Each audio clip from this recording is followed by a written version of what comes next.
there's a tension between developing and advanced nations. Poor nations need to take advantage of international trade problem. Advanced world increased barriers to imports from developing nations. Other problems, structural weaknesses, non-existence of or inadequate institutions and policies in developing nations. So law and order, sustainable macroeconomic management and public services. So structural weaknesses, we're talking about the structure of the economy, the structure of finance, institutions and so on are so weak. But the main is that the second bullet, there is an increase in barriers from developed countries, trade barriers. That trade barriers come in the forms of more and more in form of non-trade barriers. Non-trade barriers, NTBs. Making a connection between the opening of the market with human rights, with health standards, with technical standards, with environment, with labor issues, and non-trade barriers. Because tariffs are already low, quota is not allowed by WTO, so developed countries are using non-tariff barriers.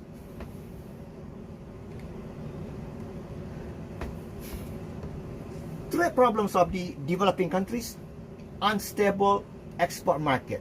Exports concentrated only in one or a few primary commodities. They depend on a few exports only. When the prices of commodities go down, they will suffer. So because of this instability of prices and produces revenue, so instability in the prices of the commodities will make the countries, developing countries, vulnerable in terms of their income. Low price elasticity of demand and supply, and falling commodity prices due to decreased demand. So these low price elasticities and demand and supply of the commodities.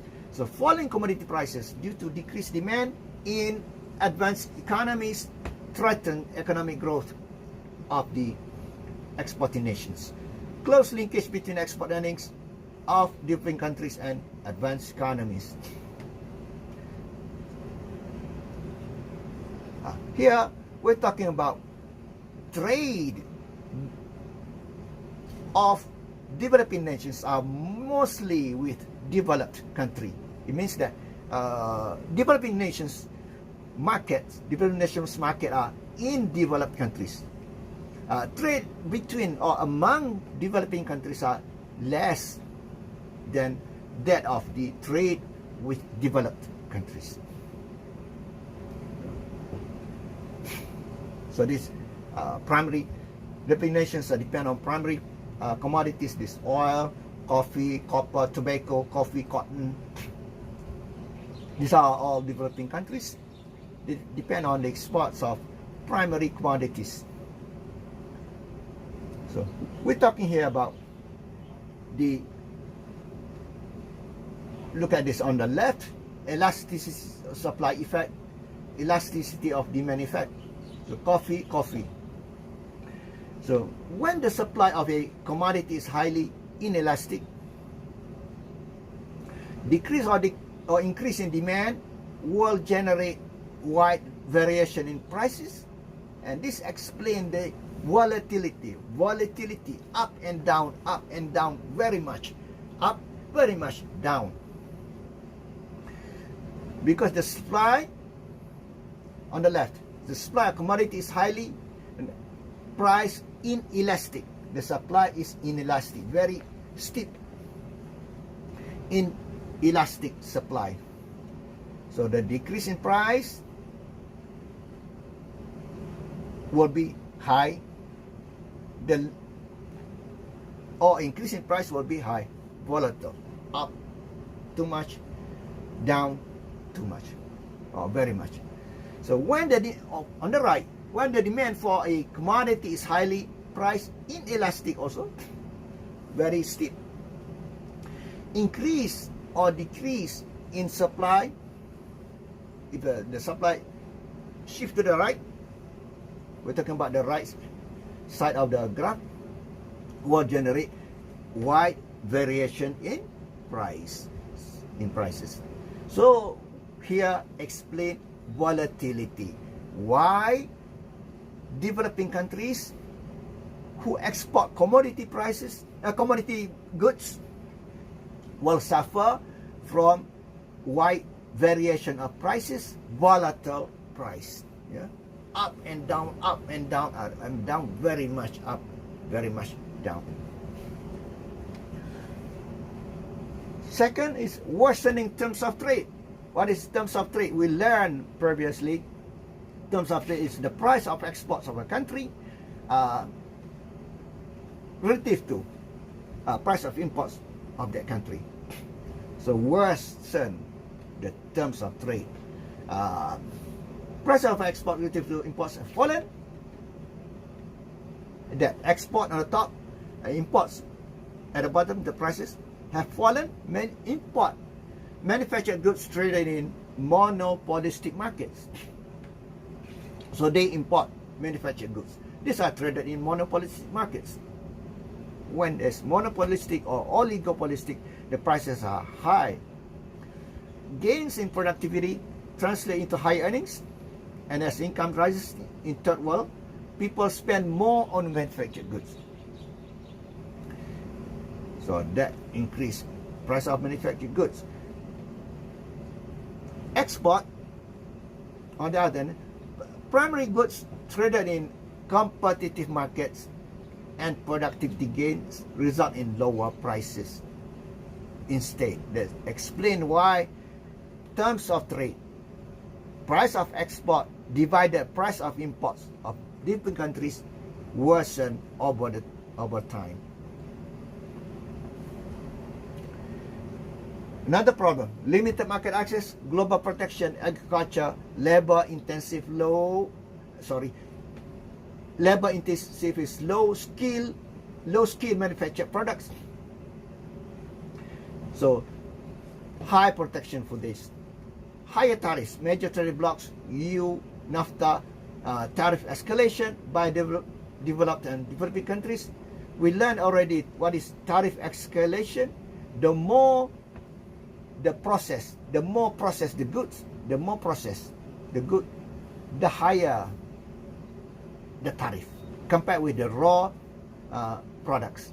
So tariff escalates higher for more processed, like manufactured goods, more processed compared with raw material commodities.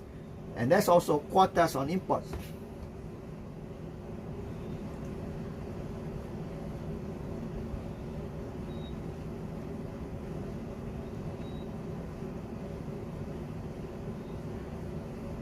Agriculture exports, another problems. Agriculture exports, subsidies of advanced nation. I explained already one of the reasons that the last round, the final round of GATT, Uruguay rounds, stalled, never completed in terms of negotiation, was bickering, fighting among developed countries over agriculture. And the issue was agriculture subsidy. United States claimed that Europe gives subsidies to farmers through the common agriculture policy of the European Union. European countries claim that the United States give a lot of subsidies to farmers, so they're fighting over that. So agriculture exports really in developed countries are highly subsidized. So that discourages agriculture imports from developing countries. So developing countries have a problem. Displaces developing nations' shipments to advanced nation markets, result in unwanted supplies, which are often dumped to the world markets, lead to decreasing prices for many agricultural commodities. and reduces the export revenues of developing countries. So that's why there is a stabilizing primary product prices. There's a international commodity agreements attempt to stabilize export prices and revenues of primary products. Agreements between leading producing and consuming nations of commodities to stabilize prices and assuring adequate supplies to consumers and promoting economic development of products. So, and production and export controls affect the price influence world supply based on the target price. Obstacle. What's the problem? Distribution of the limits among producing nations, like cartel. How much the limit? How to distribute that limit? Entrance cartel, oil cartel, for example. Entrance of new products, alternative products, synthetic products. Producers have the incentives to cheat on output. Enforcement is difficult. So there's a buffer stock also to stabilize primary product prices. Establishment of a producers association prepared to buy and sell a commodity in large amounts. There's a buffer stock there. Supplies of commodity financed and held by the producers association. Buffer stock manager buys from the market when prices are falling, so they create demand to avoid from falling again. Sells from the buffer stock when prices are high.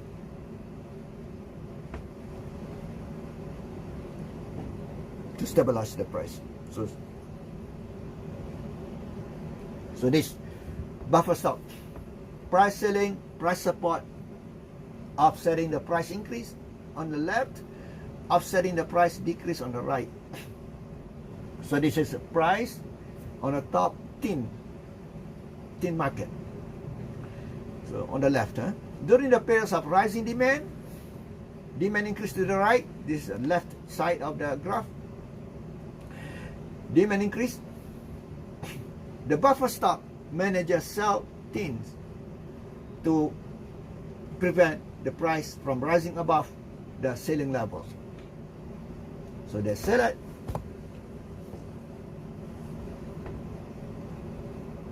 However, prolonged defense of the selling price may result in depletion of tin stockpile, which undermines the effectiveness of this price stabilization tool and may lead to an upward revision of the selling price. They sell it. So when demand go up, they sell it.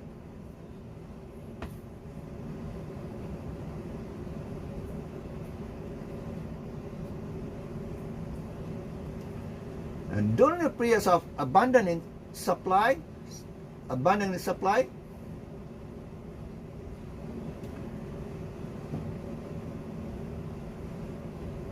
lot of supply shift to the right. This is right hand side of the graph.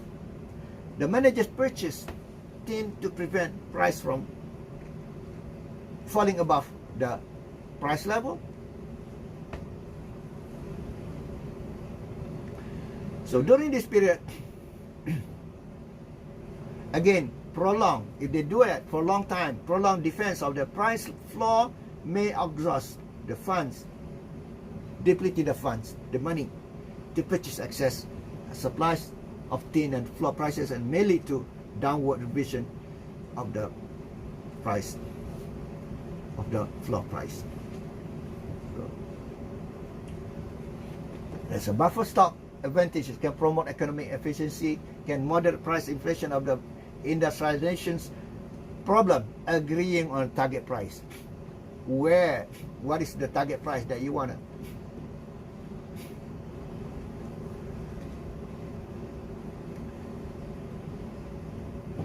Like on the left or on the right.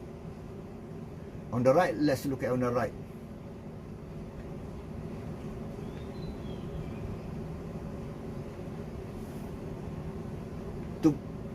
Is it 327?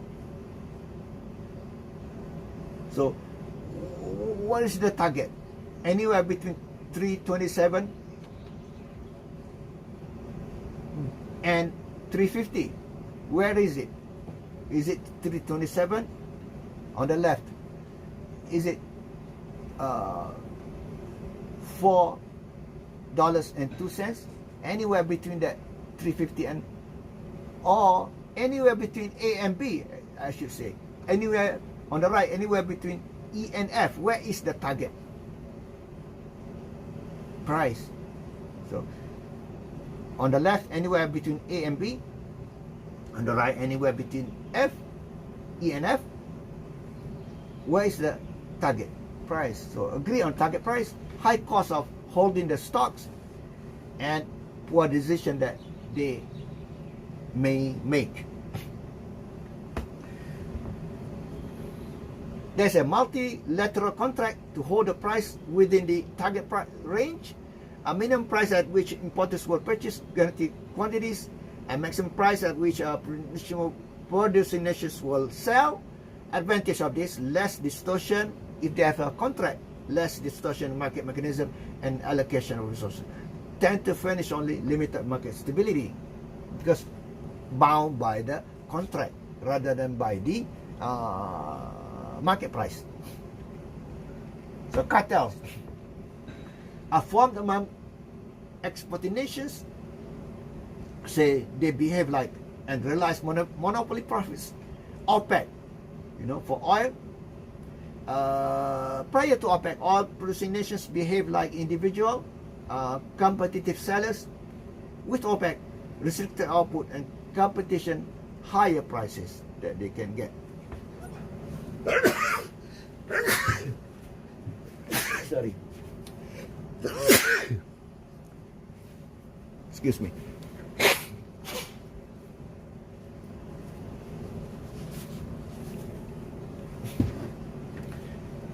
Strong wind.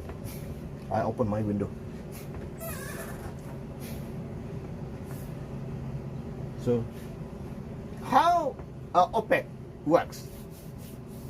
They maximize cartel profits, behaving like a profit maximizing monopolies by restricting output that will raise price. So problem with cartels, incentive to cheat. One or two among the member of cartel may cheat because they put restriction. Okay, can produce only 1 million barrel. Well, 1,000 barrel a day, for example. Another country may cheat. They will produce 1,500.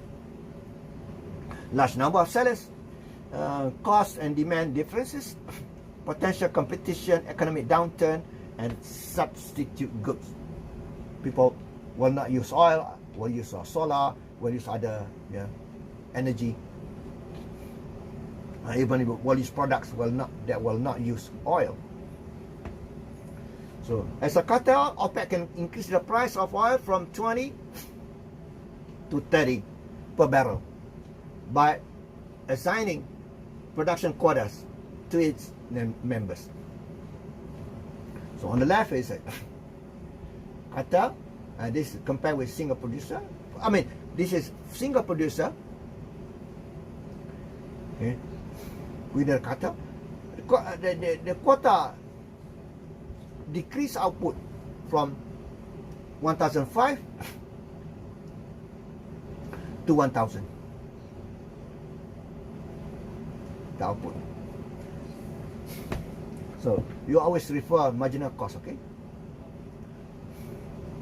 1,005 to 1,000 barrels per day, and permit producers that were pricing oil at average cost to realize profit.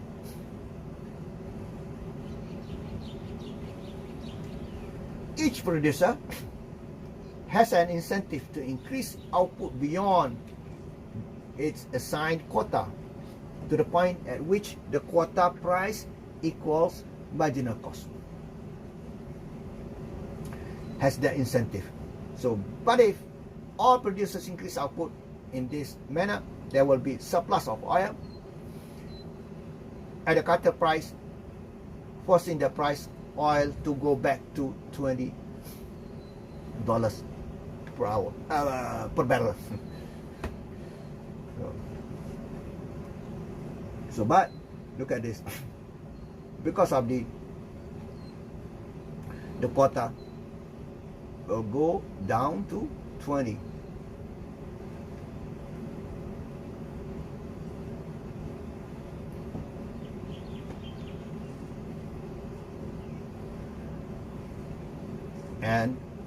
But there is an incentive to cheat, to supply more than the quota price, and they realize the extra profit. This extra profit. So to offset the market power of OPEC, importing nations need policies to increase the supply or decrease the demand, raising the fuel economy standards mandated by federal government, increase the federal excise tax on gasoline. These are other things that the countries will do to, you know, to moderate the impacts of cartel, actions by cartel. Allowing all companies to drill on federal land. This is the United States, you know, in Alaska. Diversifying oil imports from other countries, from non-members of OPEC, developing alternative energy source like solar, like wind. So now,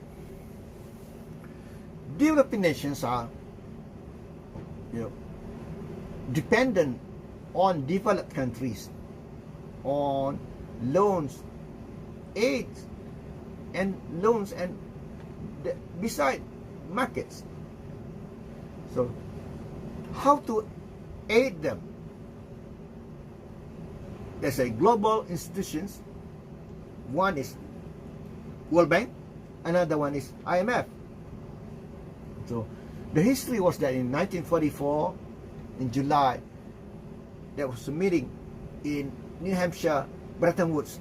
The town Bretton Woods came out from that meeting was the two institutions, IMF and IBRD, International Bank for Redevelopment and Construction, now which is World Bank.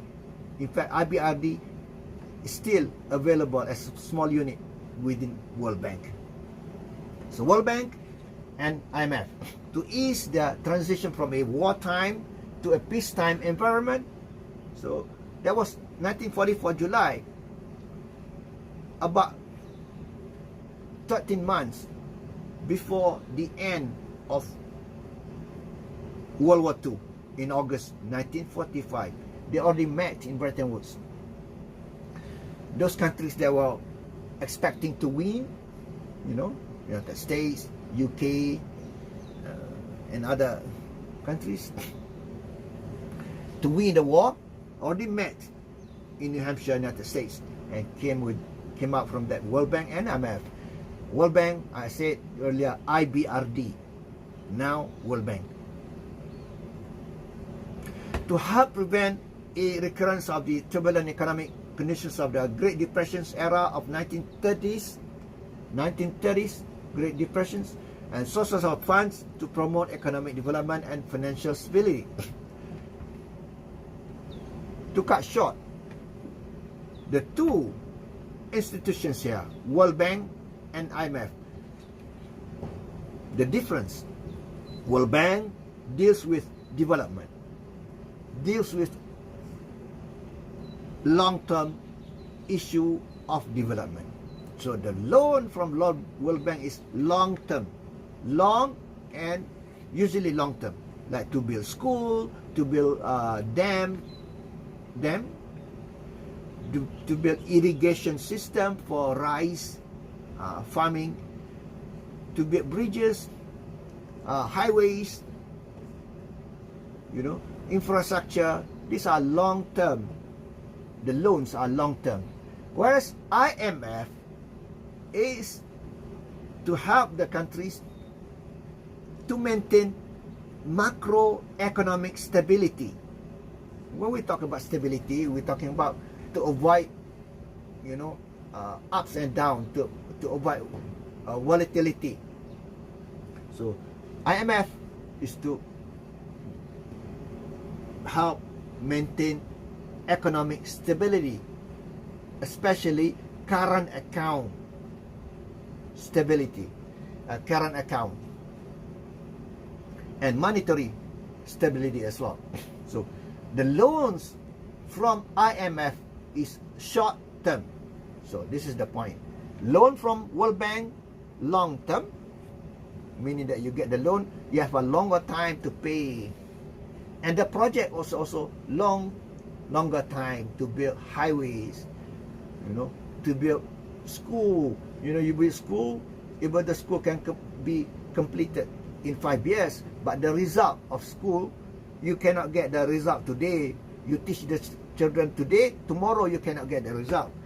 Long term purpose, and the term is of the loan is long term, whereas IMF is for short term loans, and also to solve the problem of short term, to maintain stability in the economy, to fight inflation, to maintain stability of the currency,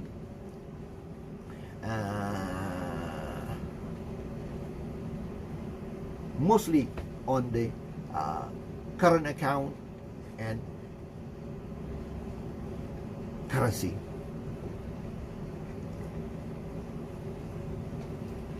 So now, foreign direct investment. Foreign firms locate products in another country, and restriction because of nationalist sentiment, concern of foreign economic political influence, fear of exploitation, may encourage economic growth. In fact, foreign direct investment is very instrumental in developing countries' development, like Malaysia, Thailand, even China also. When China opened up the economy to trade and investment, companies went there to invest, open factories there. In Vietnam as well, Indonesia, all developing countries depend so much on foreign direct investment for economic growth, because they get technology. Supposedly, technology transfer and spillover can be restricted in a given industry, and can affect environment also, because some of the companies that come to different countries, if they do their production, operate in their own countries, they're facing strict environmental regulations. They go to countries, developing countries, which has lacks regulation and environment, so cheaper cost for them, and that will lead to deterioration of global environment. Here, World Bank grants and also loan for poverty reduction and economic development. Problems, fraud and corruption in developing countries, the money go into the pocket of those leaders, dictators. Well, there's always condition, by the World Bank, before they give loan, to make sure the loans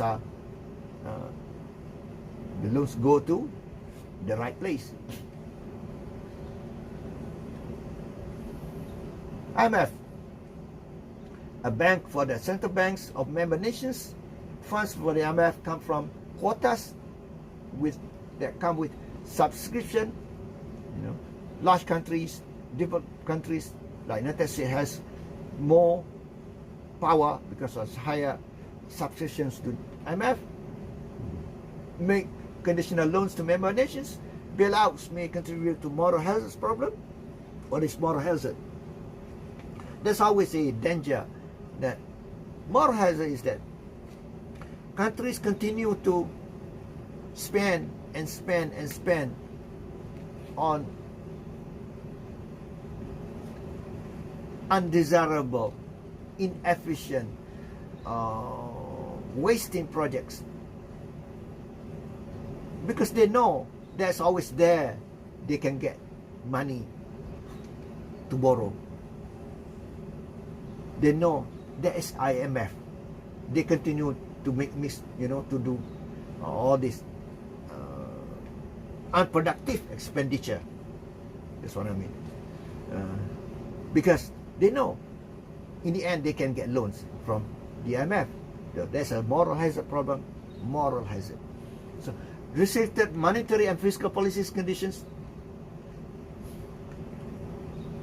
So this is contractionary effect.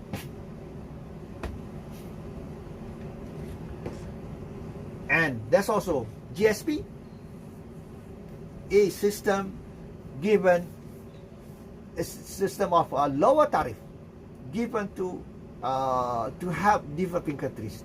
So non-reciprocal tariff preferences to exports of developing nations. Since 1976, the U.S. GSP program extended duty-free treatment to 3,000 items.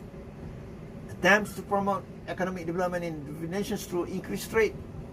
Benefits reduced by imposing restriction on eligibility requirements. Malaysia was a recipient of GSP. Malaysia no longer. Malaysia has become a higher middle income, almost coming to high income. Malaysia has long graduated from being a recipient of GSP. Many countries, Korea too was recipient of GSP, no longer, because Korea now is a high income economy, developed economy. Factors that erode the GSP effectiveness is preference applied to products that already face low tariff preferences. Products and nations removed from GSP because of lobbying by domestic interest group in importing nations. Aid for the development of infrastructure, transportation system, communication, energy, strong effects on economic growth. Aid for disaster, human relief, food supply. There's also, besides IMF and the World Bank, there's a United Nations organization like FAO, Food and Agriculture Organization, which is under United Nations.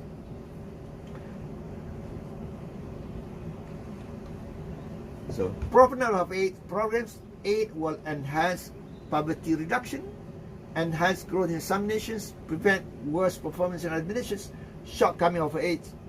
The critics have more to do with donors than beneficiaries. And that was the shortcoming. Now the critics. Aid will foster government bureaucracies, prolong bad governments, favor the wealthy in poor nations, doesn't go to the to the needy, likely to be squandered, used somewhere else. 40 years of aid, still widespread poverty in the world. Aid programs options substantially altered, cut, or eliminated.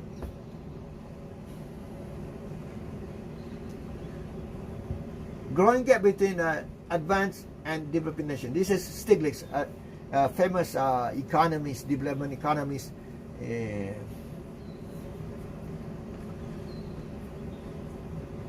Developing nations face significant trade barriers. Developing nations face domestic problems of job losses if they open up markets with no safety nets. What is safety net?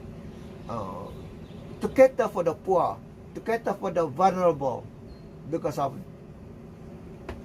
changing economic condition, liberalization, and so on. So calls for more equitable treatment of developing nations in trade negotiations. What about growth strategies? There are two types of growth strategies: import substitutions and export orientations. So import substitutions to produce locally products that a country has been importing. Country imports those products. Now they want to, to manufacture that, to produce that locally in the country. So this will involve extensive use of trade barriers. When you want to produce locally for the new industry, new factories, new firm, to survive, you must protect them from competition, from imports. So that involves extensive use of trade barriers. So that's a problem with import substitutions involving trade barriers, and trade barriers is against our principle of free trade.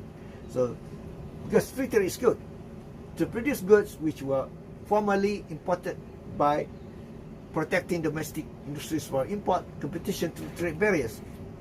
So this is inward-oriented actually strategy. So trade and industrial incentives favor production for the domestic market over the export market. Extension of the infant industry argument. So in economics, there is infant industry argument that support that why firms just establish, that's what we call infant, just establish the firm. We need to protect them until they can survive on its own, until it can stand on its own feet. That's the idea. So it means temporary, not forever, temporary only. But that's the problem with import substitution. What is supposed to be temporary, the company, the firms, operating under the wall of protection, the trade barriers, continue to be continue to want the protection. They should get out or graduate from protection, to be competitive in the export markets. But that's the problem with import substitution, that you need more protection. These companies, can you extend my protection for me? Can you extend protection for me? Can you extend protection for me? So what is supposed to be temporary is not temporary. So advantage, low risk of establishing a home industry, easier to protect. Foreign firms have incentives to locate in their country. Disadvantage, domestic industries, no incentive. That's what I mentioned just now. No incentive to increase efficiency. So they are comfortable behind the wall, a protective wall. No incentive to increase efficiency. So producers cannot avail of economies of scale, discriminates against all other producers, including potential exporting ones. Those are given the protection.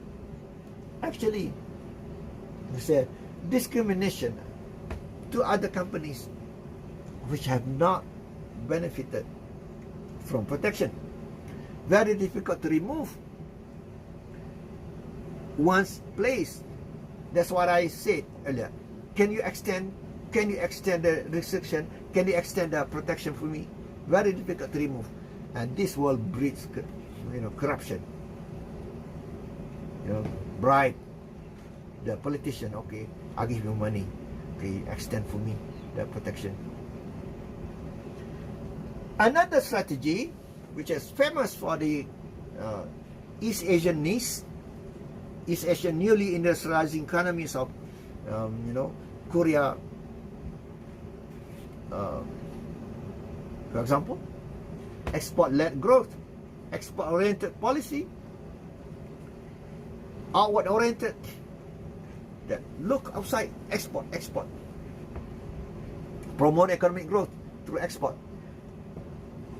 Trade control, non-existent or very low at the beginning, but they reduce it. So industrialization.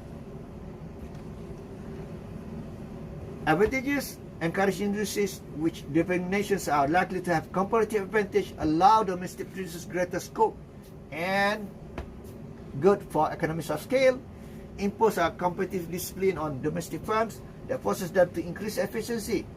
I can tell quickly a story about export-led growth strategy by the architect of Korean industrialization, President Park Chung-hee, that he every month presided over export monthly meeting. Export monthly meeting, the president of the country, export monthly meeting through carrot and stick. Carrot, okay. If you meet the export target, I'll give you more help, more low interest rate loan or even negative rate of loan. I'll give you subsidies on this and that. So carrot. But stick also, if you don't meet the target, export target, stick. I punish you. Stick. Carrot and stick. So this is just show that those are aspect export oriented, more developed today. Is economic growth good for the poor? Developing nations with continuing growth, significant progress in economic. So progress in decreasing poverty. So export is good for economic growth, and that will decrease poverty. And this needs liberal economic policies, which is reduce tariffs and export oriented. East Asian economies, I mentioned this now, Korea, high success. They don't have natural resources, but they are successful. Well, if you take Japan and then Korea, very limited amount of natural resources, but become developed because of exports.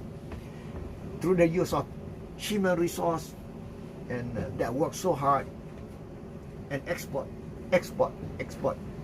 The philosophy is export or die. Export or die. Means the country will die if the country does not export. So they put very strong emphasis on education, human resource, human capital, and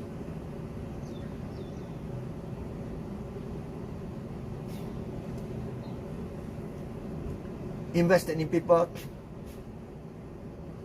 open to international trade, sought foreign technology. Yes, very important.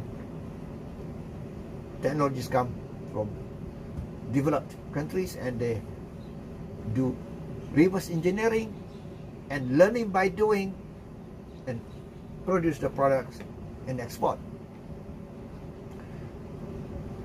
And discourage organizations of trade unions. Yes, because trade union will, cost higher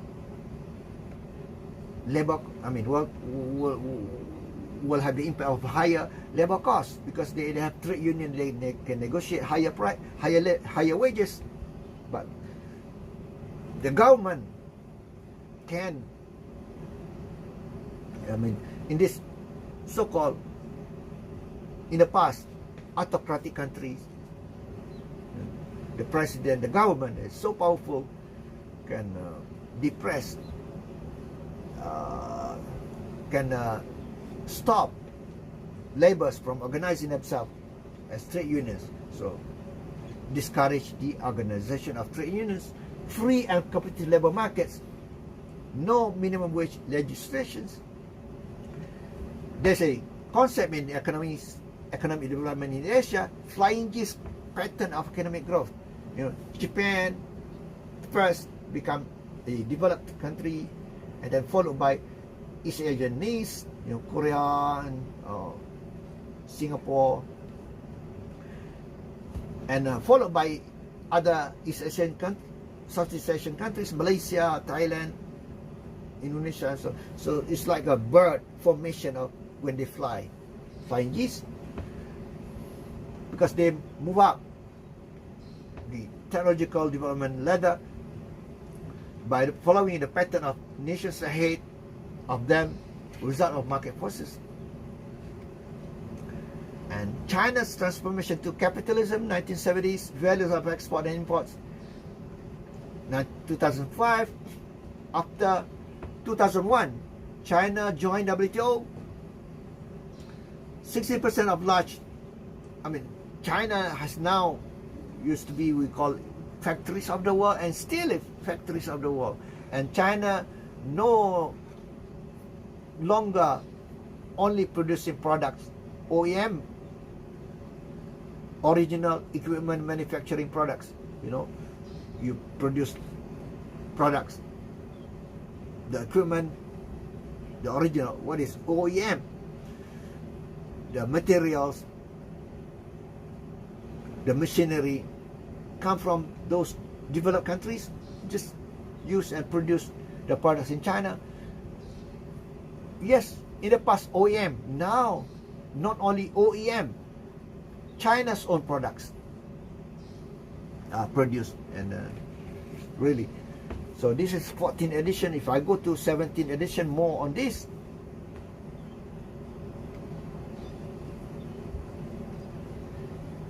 And if I can add, this transformation, this reformation in China began with Deng Xiaoping, the old man behind the curtain. And he started the reformation of economic reform in China. Yes, China continue politically as a communist nation, but embrace the market-oriented economy. So what in the writing they call Chinese capitalism. Yes, Chinese capitalism, market. Anything's market, anything that brings money. China people are very practical, that anything that will bring money, they will do it. But the country politically remain as communist. I don't know. What I'm saying is that China has taken, if this is socialism, and throw into the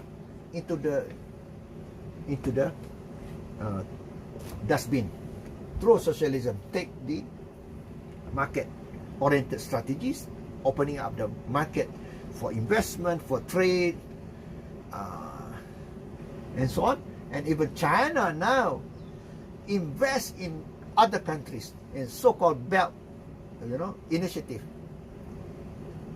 In Africa, in other countries, strongly China has made a presence, investment to build infrastructure in Africa and so on. So what a transformation in China.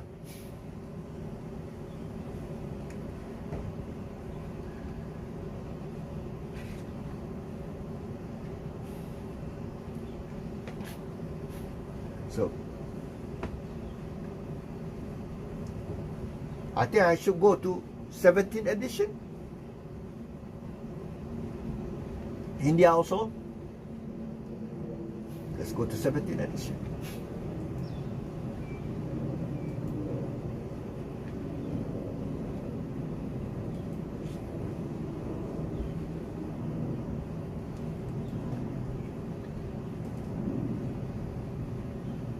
Because there are more updates on China, I hope, in 17th edition.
China.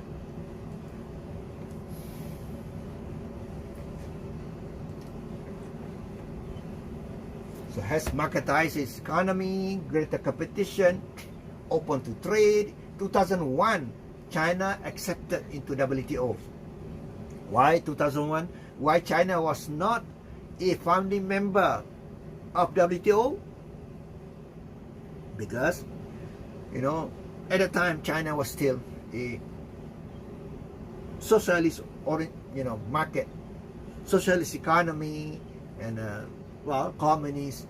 But because of the transformation, liberalization, economic liberalization, embracing the markets, that create the, you know, situation or environment of acceptance by other countries, especially developed countries, United States, and other developed countries, to accept China into the WTO. 2001.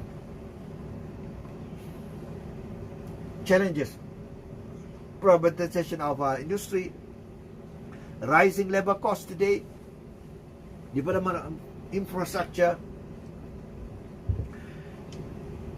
One thing about China, all this list, I want to mention one: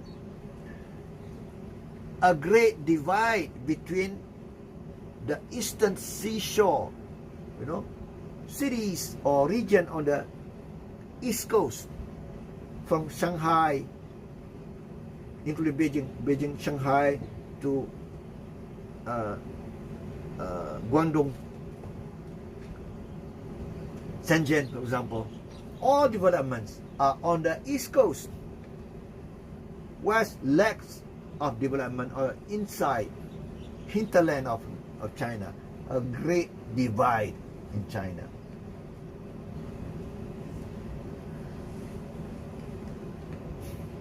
So China's export boom comes at a low cost. How to make factories play fair? US demand for cheap goods creates issues. Product safety, unsafe toys made in China recalled because of lead in the paint, dangerous magnets, kerosene, labor protections, pressure to cut costs leads to failure to pay Chinese minimum wage, and they work long hours, quality of environment. What about India? Is India breaking into a developed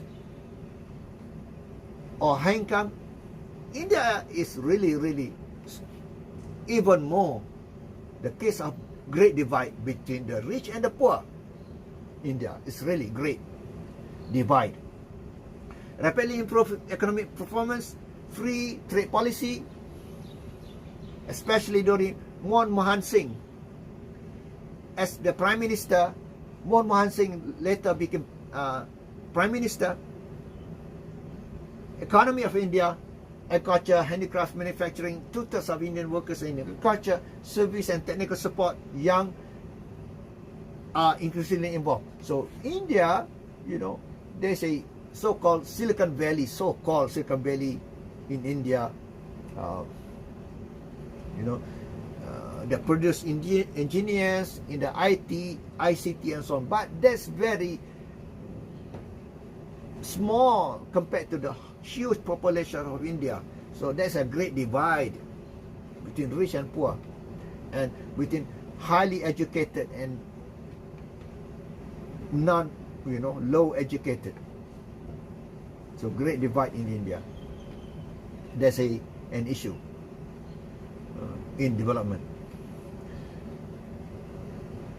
To sustain robust economic growth, improvement infrastructure, high rate of population growth,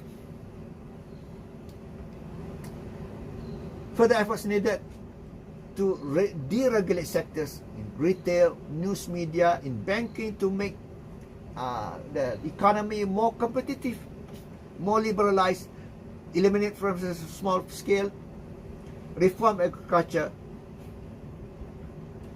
So that's it there for our chapter 7. So rushing. So we take a break for 5 minutes.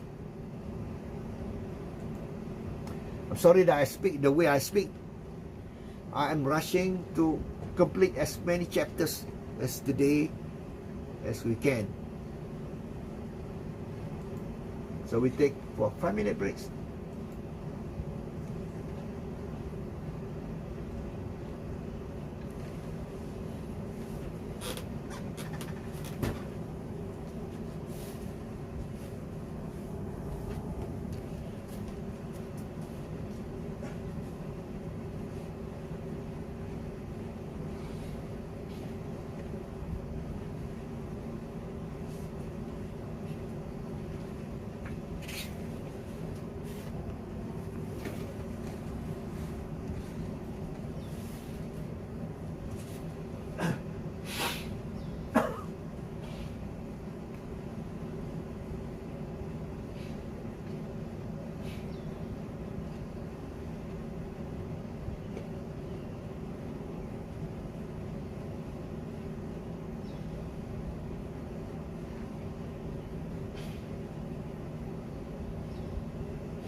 Okay, let's continue.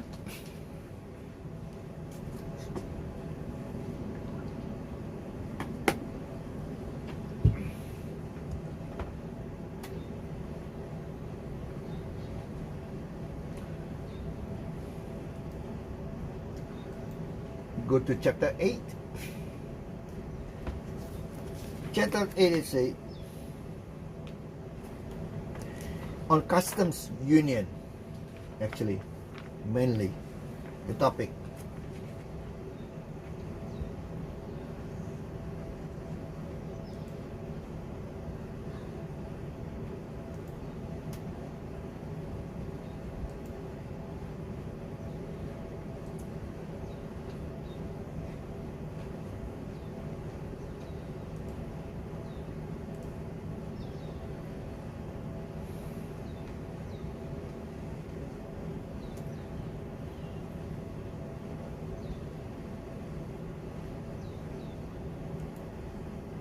This is the graph, the main graph of this chapter, the formation of trade union. Whether a country should form, did I say trade union? I wanted to say customs union. Whether a country should form a custom union or not depends on the A plus B compared with C. In terms of this trade creation compared with trade diversion. Okay, let's go. This is the main graph. So if trade creation is bigger than trade diversion, so should form.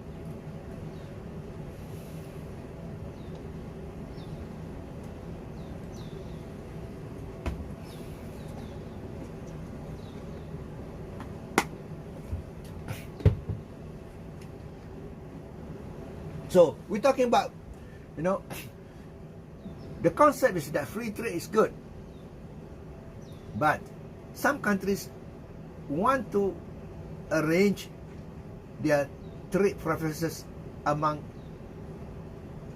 some countries, regional countries. That's what we call regional trading arrangement, with the purpose of that arrangement, that trade, so-called trade bloc, will create liberalization within the group, and that will, over a long term, will create liberalization globally. That's the concept actually, but we will see how in our discussion here. So since World War II, advanced nations have significantly lowered their trade restrictions using two approaches: the reciprocal reduction of trade barriers through GATT, now WTO, and regional trading arrangement through GATT and regional trading arrangement. That's why regional trading arrangement is given a clause in GATT and in the WTO as well. There's a clause to allow the formation of regional trading arrangement, with the idea that this regional trading arrangement will create liberalization within that region and will in the future create liberalization for the whole global market. So that's why there's a clause there allowing regional trading pact or arrangement. Member nations agree to impose lower tariffs to member within the group compared with non-member. Regional integration versus multilateral. Major purpose of the WTO is to promote trade liberalization through global agreements. Getting many countries to agree is so difficult. So many countries. Why not? Small countries, they get together, they liberalize. So by early 2000s, Doha round, WTO stumbled in terms of negotiation. Countries increasingly looking to regional agreements as alternative. However, this has, appeared long before WTO during GATT. Still, there's a EU. So we can see there's a evolution of regional arrangement, what we call regional integration, from EEC, EC, the name, European Economic Community, and European Community, European Union. So that's an evolution. Number of regional agreements have risen from 70 in 1990 to 300 today, covering half of international trade. Regional tariff blocks are discriminatory. Some regional blocks decrease discretion of member nations to pursue trade with outsiders. Once regional benefits receive little incentive to sign multilateral WTO agreement that would negate those benefits. Can foster global market openings. On the other hand, there's argument for that. That's why there's a clause that I mentioned earlier. Regional agreements may achieve deeper economic interdependence. Self-reinforcing processes set in place by the establishment of regional free trade area. Regional liberalization encourages partial adjustment of workers out of import competing industries in which the nation's comparative disadvantage is strong, and into export industries which is along its comparative advantage. So types of regional trading arrangement: economic integration, process of eliminating restriction on global trade, payments, and mobility, unites two or more national economies in regional trading arrangement. Free trade area, all tariffs and non-tariffs may move among members. Customs union, all tariff and non-tariff members, barriers among members removed. Each member imposes identical tariff to non-members. So here, it's like a stage. It's like a step and stages.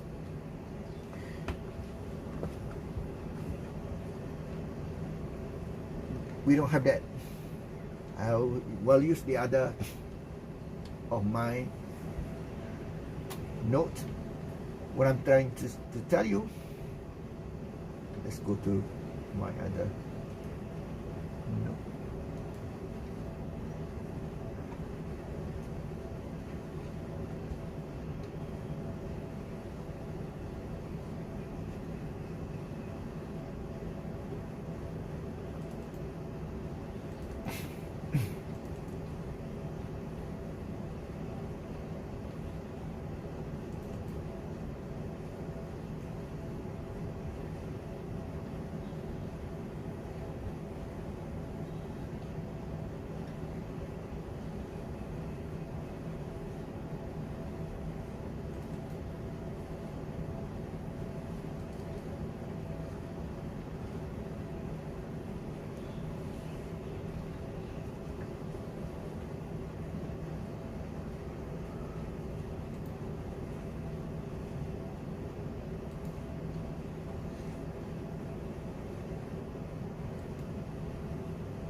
I'm going to share what I meant by stages.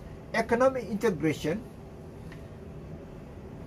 like EU today, European Union today, it has evolved. There's a process starting from EEC and so on, and one step is added to another step already developed. It's like a relationship. You know somebody, and you add onto it and so on. So let's go to this graph figure that I draw for another course. It's not the language here, it's the figure, the graph that I want to show.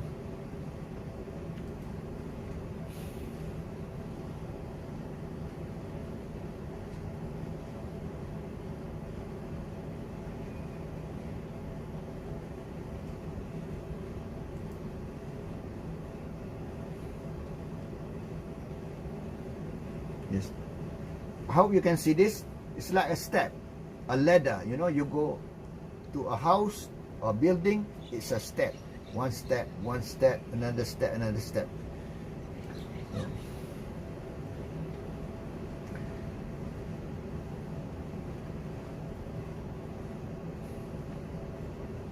So if I were to draw again this graph, it's like I will twist it. I will, you know, tilt it. So it began with EEC, what we have today, EU. European Union today came with the Maastricht Treaty in 1993. But it all began with this. EEC, the Treaty of Rome in 1957. Well, there was another, there's a European Free Trade Agreement of 1960. This is another. In Europe, until today, there's EPPE3023 that began in 1960. But there's also EEC by the Treaty of Rome 1957. What about in ASEAN countries? Preferential Trading Arrangement of 1977 among a few countries in ASEAN. So this, the first stage is the reduction of tariff among the member countries. Among the member countries, reduction of tariffs. This is the first stage. And that cooperation built in the first stage is built into the second stage. Now, EEC 1967, EPPE3023 still continue, another separate. Mercosur, this is in South America, Latin America, Mercosur 1991, NAFTA 1994, North American Free Trade Area,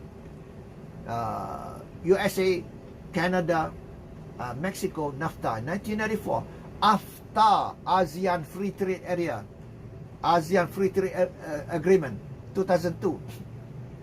See, this first stage, just the reduction of tariffs, just reduction. The second stage is not the reduction, not only reduction, elimination of tariff among the member nations within the agreement, within the group. This is reduced tariff. What has been built into the understanding to reduce tariff has now become built into the second stage, which is elimination of tariff. In the case of ASEAN, tariff agreed to be between 0 and 5. Many products are 0 tariff rates among ASEAN countries. Products, the most can have a 5%. So elimination, basically, of tariff. That's the second stage. So where is ASEAN now? ASEAN today, until today, is the second stage. Free Trade Agreement, FTA. That's what ASEAN stands today. AFTA. The level of integration, economic integration, is still early, low and early in ASEAN countries. What is ASEAN? 10 countries. Malaysia, Indonesia, Thailand, Cambodia, Laos, Philippines,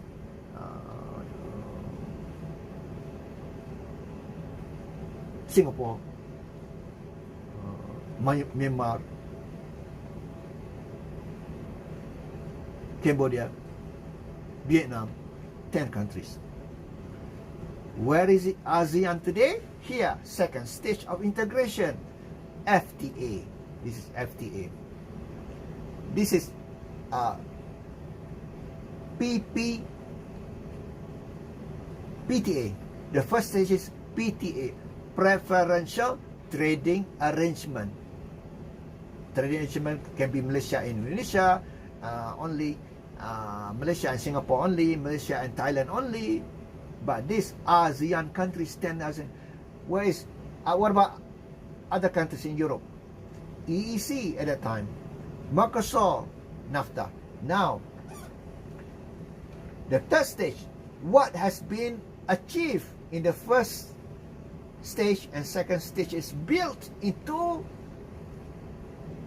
the formation of the third stage, which is customs union. At that time in Europe, EEC, it is called EEC, customs union. The second stage, FTA, only the second stage, FTA, only elimination of tariff among members, but member countries still can impose tariff to non-members on its own way. Means that no tariff within the member, the formation, the group, the customs union. I mean the FTA. This is FTA. No members among no tariff among countries, but to non-members, each country will impose its own tariff. It means that, for example, after take Malaysia, Thailand, and so on, among 10 countries, no tariff, 0 or 5 at the most. But each country will impose its own tariff to non-members. Malaysia will impose 15% or 10% tariff to non-members like United States. Singapore will impose 5%, not the same. Its own external tariffs, we call internal already eliminated, external on its own. What do you call this? Different. It's up to the countries.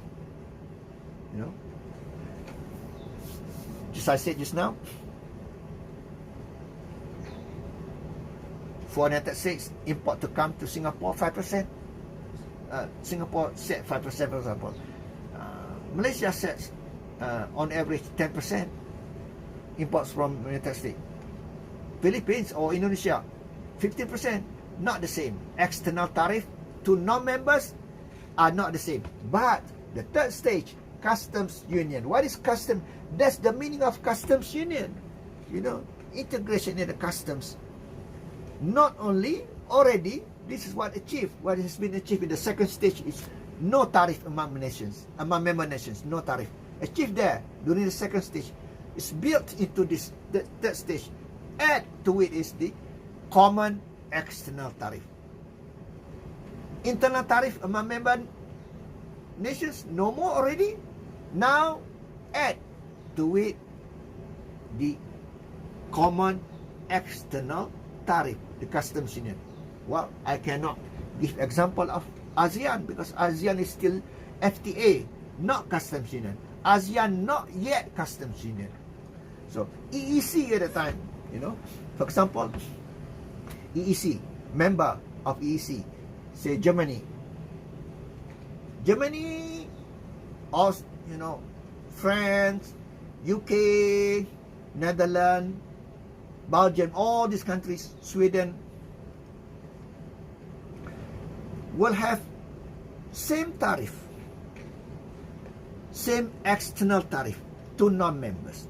For example, if import tariffs to products from United States is 10%, all countries, all those member countries, France, UK, Germany, will impose 10%, all 10% tariff to United States. All the same. That's customs union. Compared with FTA previously, external tariff, not the same. each country impose different rates to non-members. Customs Union, all the members impose the same rates to non-members, the same tariff rates. That's Customs Union. So what we call it, common external tariff. This common external tariff, same words, common, same tariff to non-members, added on to the one already achieved, which is no tariff among members. So it's like a step. What it is achieved here is built upon what has been achieved before. So now, next is, look at the name even changed from EEC, become EC, European Community, Single European Act of 1987. So this allow what has been achieved. Reduction has become to elimination of tariff. Reduction of tariff become elimination of tariff, become add to it elimination of tariff, no tariff among members. Add to that is the common external tariff. Add to this, or add to all of this is factor mobility among members. It means that capital and labor can move freely among member nations. People from Germany can work in the UK, I mean theoretically, but there's other issue as well. So factor mobility, capital and labor. Well, less in labor because there are other issue when it comes to labor, because countries are sensitive when it comes to labor. But practically, theoretically, this, the fourth stage, means that factor mobility among countries. EC, the name change. Now, the last stage, EU. So here, the first stage is a preferential trading arrangement. Second stage is FTA, free trade arrangement agreement. FTA. The third stage is customs union. We're gonna study today. The graph here in this chapter is the third stage, customs union. That's we're gonna focus. And next to it is common market. Common market. The name even changed from EC become EC, common market. And this economic union. The last stage that we have today, European Union, is economic union. By the agreement of 1993 Maastricht Treaty. What is added to that? So this, the new one, added on what has been achieved before, which is they have common economic policy, same economic policy, common to the countries, they are common to the group, common to the union, and common currency. You know, we have euro. The currency is euro today. Common currency, euro. And in fact, if I want to add to it, not only economic union, but also political union as well. Not completely political union, because each country, each member countries, they have their own government, but there is EU Parliament. There's an EU Parliament.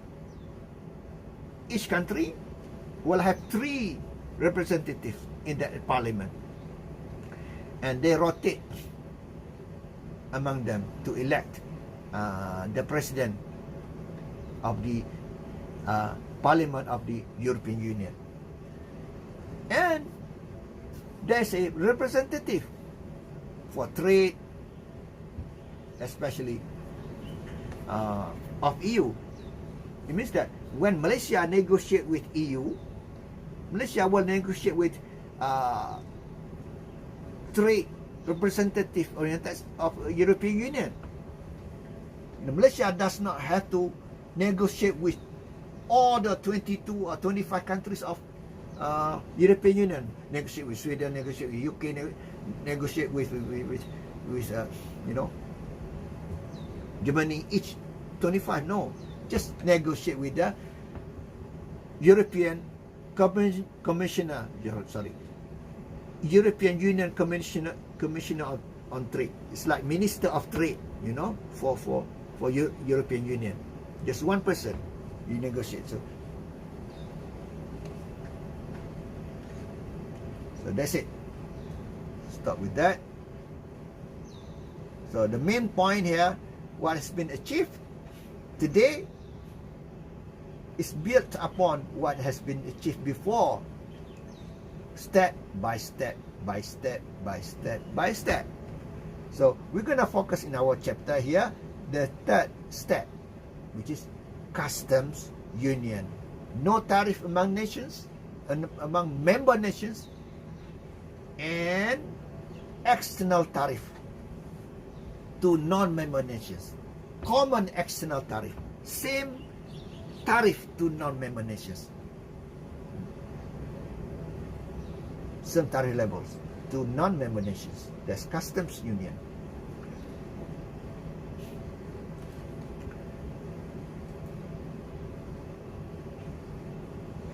Go back to 17th edition.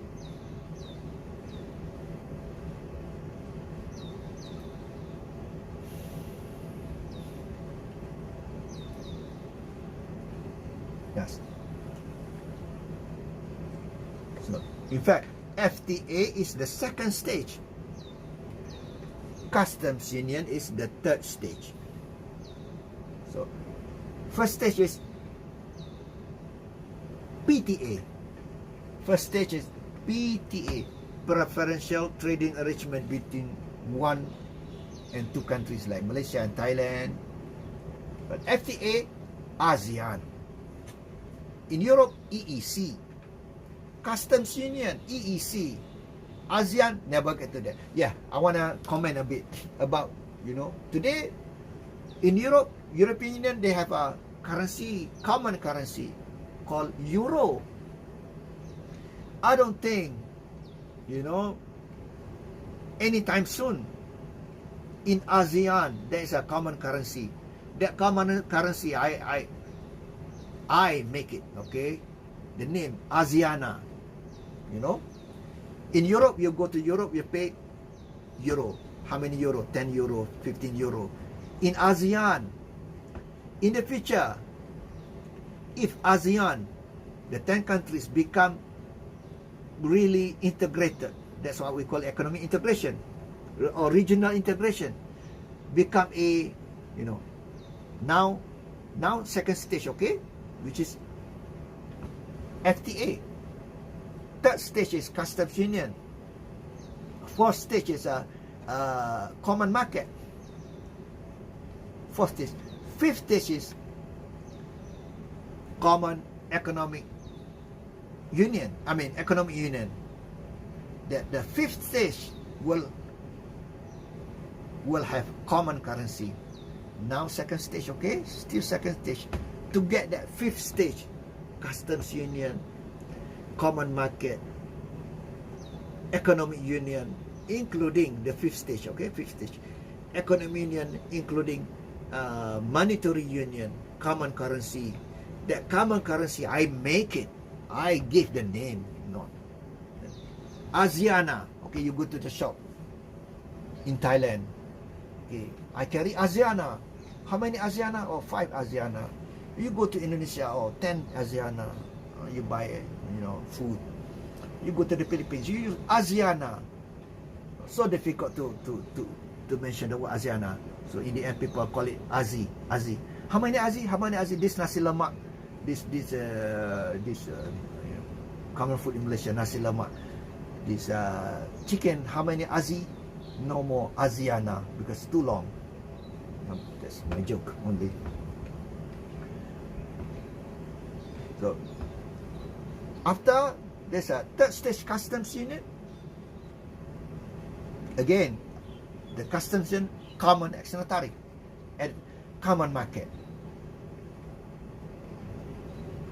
And economic union and monetary union, the fifth stage, economic and monetary. You can mention this you know, you can create 6 stages, you know, the parliament, everything, but doesn't matter. This economic union, monetary union is the 5th stage, including the parliament that they have. Another joke for me. Suppose, why this trading arrangement is so good that will foster trade among the countries, of the member countries. Suppose China, okay,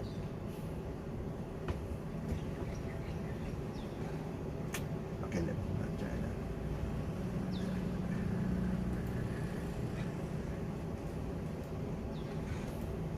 I use map of Malaysia to get my point.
Look at how small it is. This is Malaysia. This is Peninsula Malaysia. This is the Eastern Malaysia, Sarawak and Sabah. I mean, how small compared with China, the geography. So I'm making my point now.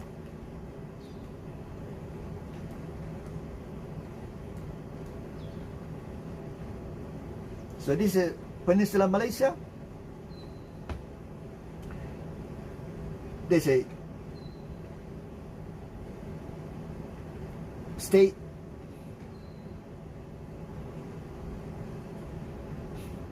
or 14 states, 12 in, you know. Go. Wait.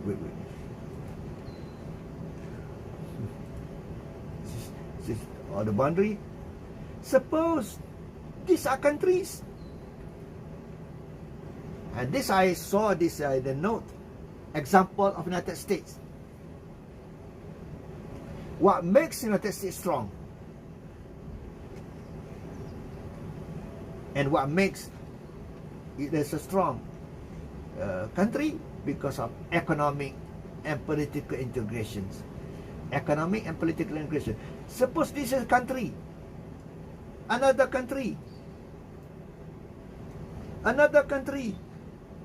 this another country, one country, another country, country of Terengganu, country of Kelantan, country of Perak, country of Malacca, country of this different country, you know, a product from this place will take 5 days or 1 week to reach.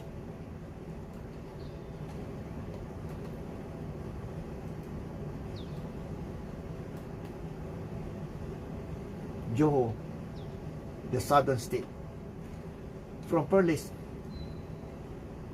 because each time you arrive at this border of this country of Kedah, this is Kedah, you have to chop your passport, your products must be checked by custom. You carry chicken, the whole truck filled with chicken. You want to send chicken to Johor, only about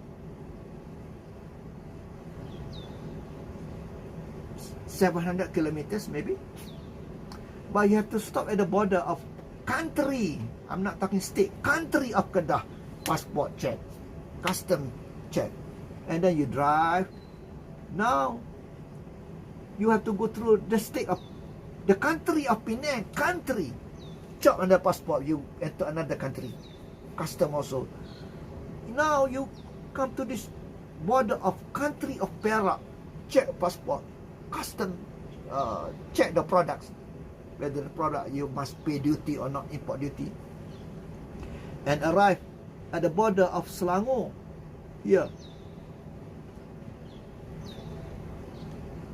Check passport. Custom officer check the products. And you arrive another border of country of Kuala Lumpur. Oh. And again the process. And you arrive country of Negeri Sembilan. Check the passport. You see the process. Take a long time. And you drive just very few hours. Few hours only. 1 hour you arrive country of Malacca. Country of Malacca. And just 1 hour within the country of Malacca. Less than 1 hour you arrive another country, Johor. Finally, you enter the country of Johor. That you wanted to send. So check the passport. You chop your passport. The custom check your products. You pay duty. So your chicken when arrive here after 1 week, chicken will be hungry. Many die. On the road. So that fractions, not being together will create inefficiency. Let's go to the United States. That's my exaggeration of story.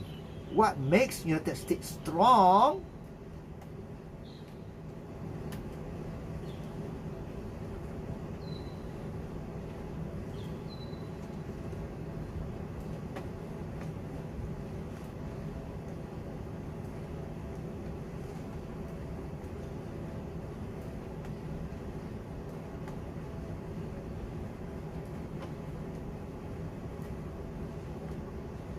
is because of the economic integration and political integration, becoming one nation. 50 states become one nation, United States of America. Suppose, according to my story, the product from Boston is Boston.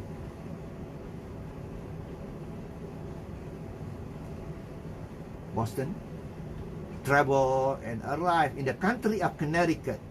You chop passport, check the product, pay the import duty, and drive. Finally, arriving in the state of New York, country of New York, and country of New Jersey, country of Maryland, country of Virginia, country of North Carolina, another country South Carolina, another country Georgia. Finally arrive in Miami, Florida. So how many times do you have to check passport? Check the product. The truck must stop. Inefficient.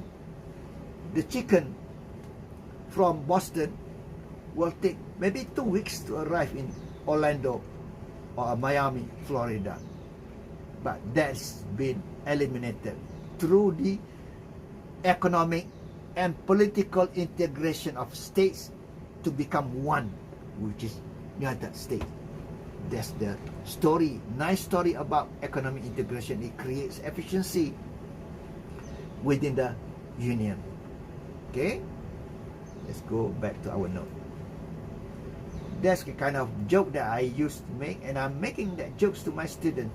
Suppose here I'm in Selangor, country of Selangor.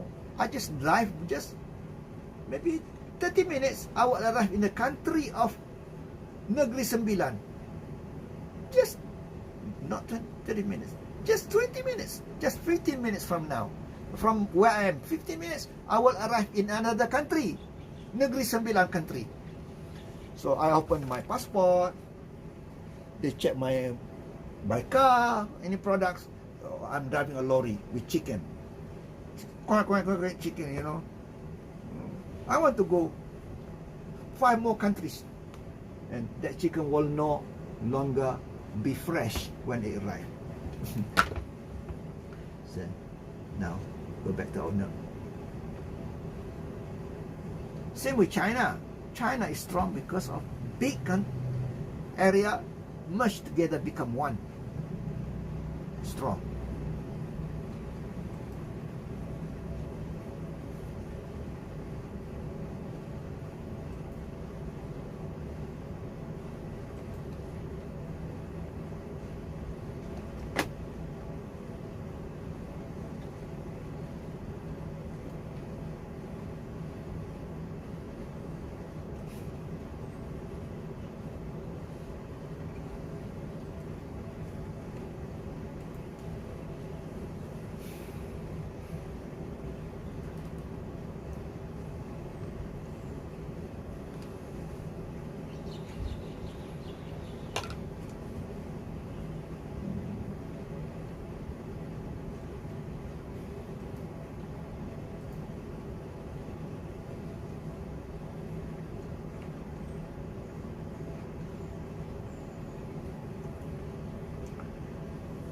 Why regionalism? Motivation for regional arrangement is prospect for enhanced economic growth.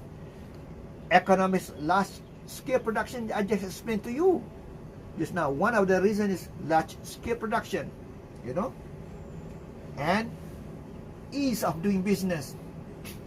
Increase specialization and learning by doing. Increase foreign direct investment. Variety of non-economic objectives. Management of immigration flows. Promotion of regional security, enhance and solidify domestic economic reforms. And this is the most important graph in our chapter.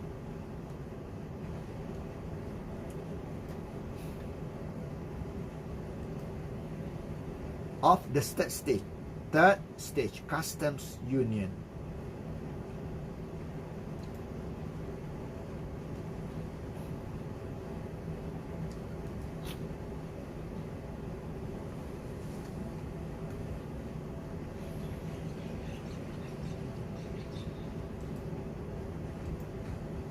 Okay, this graph will tell you whether a country should join or should form a customs union. Again, what's customs union? No tariff for my members. Added to that, common external tariff. Each member countries will have the same tariff to non-members. And suppose, well, this is grain, price of grain. This is Luxembourg. Yes, the country here we're talking about Luxembourg. The country is Luxembourg. Whether Luxembourg should join the customs union or should, join or form a customs union with Germany. Germany in Europe, United States, non-member in the US. Okay. This supply of Luxembourg of grain in Luxembourg, demand. This is autarky. This is free trade.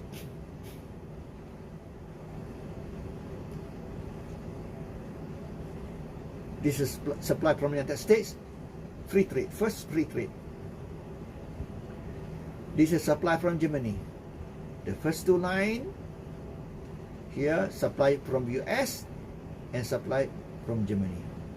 According to free trade, Luxembourg should buy from the United States because the United States is cheaper supplier, lower cost producer of grain, which Luxembourg can buy at $3 only from the United States, compared with $3.25 from Germany. So that's free trade.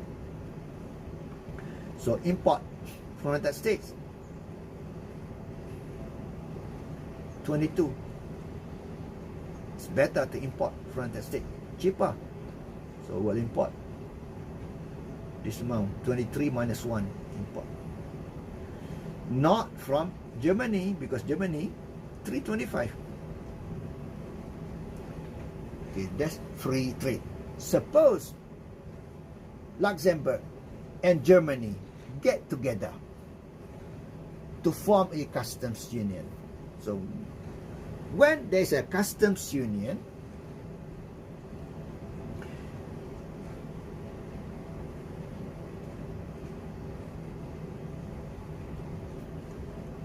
will ship up here, or there's another step. Suppose no customs union, there's a tariff. The second step of my story, okay? My step of my story is a free trade. Clear. Free trade should buy from the United States. Suppose no free trade. Second step of my story, no free trade will be here. Will be here. United States plus tariff. United States plus Germany import from Germany plus tariff. So if there's tariff, there's incentive for Germany, for Luxembourg and Germany to get together to form a customs union. So when now customs union, my third stage of my story, third part of my story, okay? They, Luxembourg and Germany, form a customs union. What happened? Customs union, you must remember, no tariff among the members. So here, this is the line.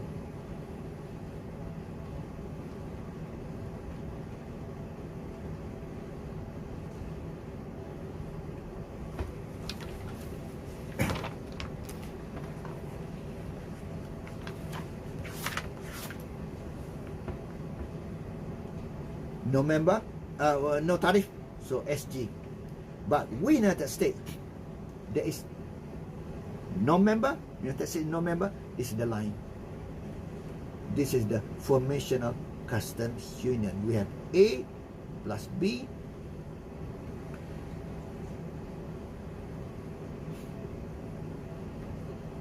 and we have C here. So this, so the formation of customs union leads to a welfare, increasing trade creation effect, and a welfare, decreasing trade diversion effect. This is trade creation that will create trade between Luxembourg and Germany.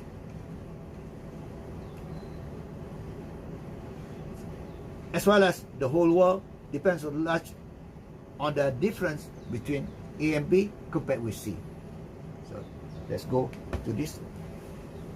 From figure 8.1, we look at this from static point as the picture it is. There's a welfare, increasing trade creation effect. Area A and B is called trade creation. This is trade has been created between Luxembourg and Germany because of no tariff, cheaper products, 325 compared with 350. No member. United States 350. If Luxembourg want to import from the United States, 350. With customs union, Luxembourg can import from Germany at 325 because of the creation of trade unions. Previously, before trade union, this US is the cheaper, can buy $3 from the United States, 325 from Germany. This is free trade. Suppose no free trade, okay? Free trade was my first step in my story. Free trade. Suppose No free trade. Second stage of our story. No free trade. This will occur here.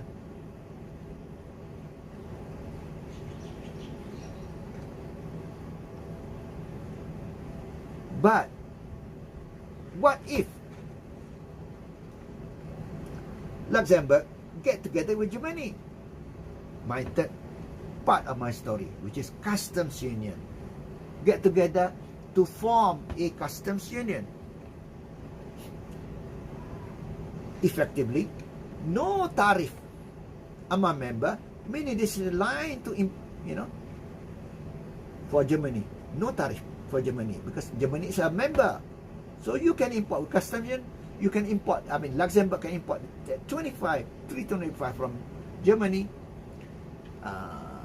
Luxembourg will no longer buy from United States, because United States, even though previously was lower producer, now United States is non-member, not member of customs union.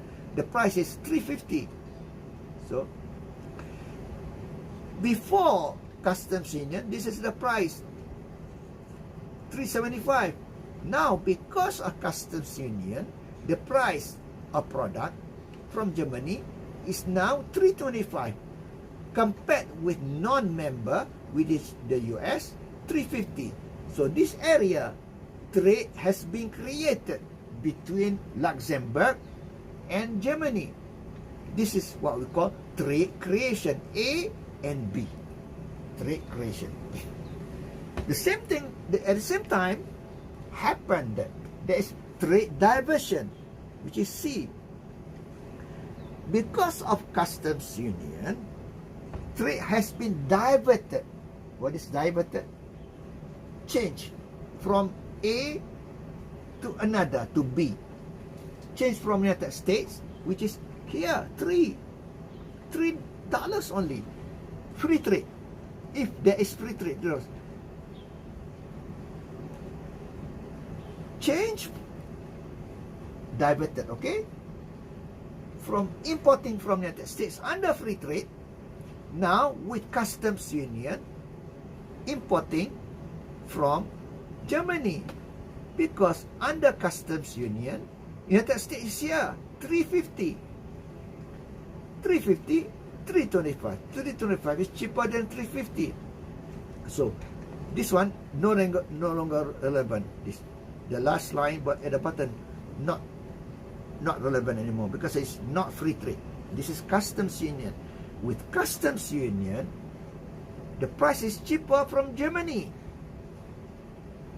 325, compared with 350 from United States, which supposedly under free trade, very low 3. This is trade diversion. Divert the import from United States, the lowest producer, the lowest cost producer, at $3 only, diverted their import from United States to importing from Germany because of the creation of customs union. This is trade diversion. Okay. So A and B, trade creation. Domestic production of one member in union replaced by another member's lower cost imports, production and consumption effects. A and B.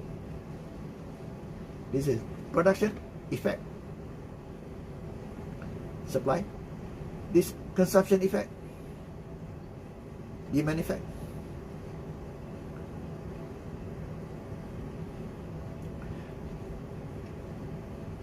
And there's also C, welfare decreasing trade diversion effect. That one, the C, I explained earlier. So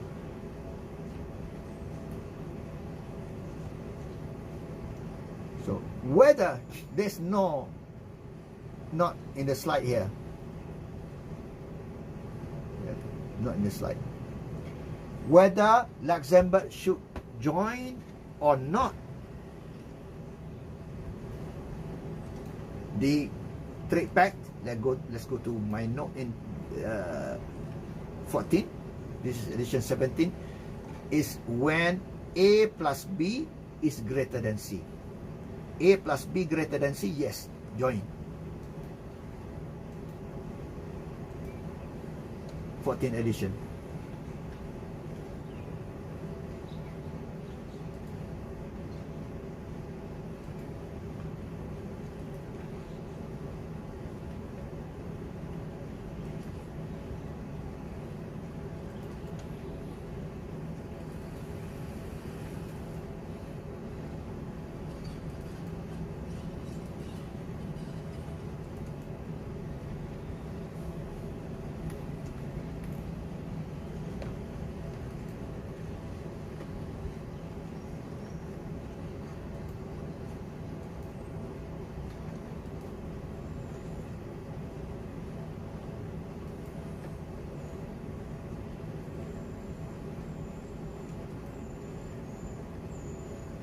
I have a video on this. You can watch my video.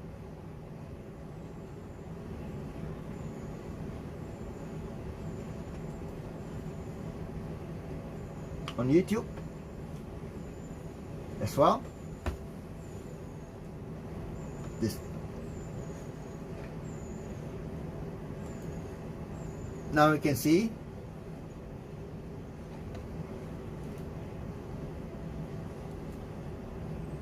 oh, I didn't. Oh, probably this is another slide that I make. Okay, same. For Luxembourg to join or not to join, A plus B must be greater than C. Yes, join.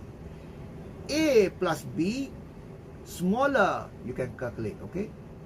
Smaller than C, do not join. Because trade correction effect is lower than trade replacement diversion effect. If A plus B equals C, indifferent. You may join or not join. Depends on their situation or the country's objective.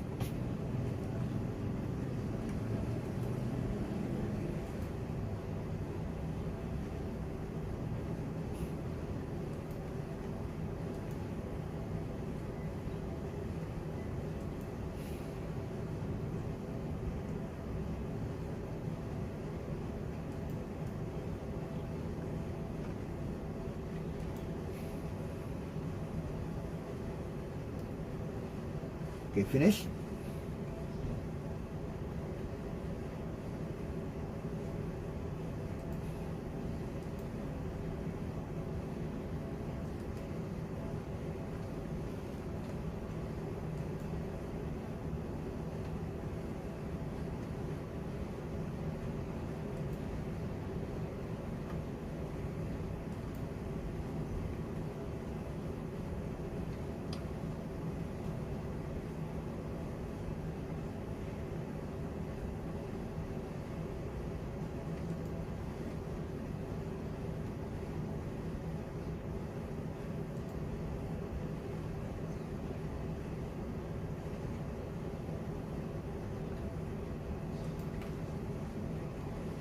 Okay, there was a static view.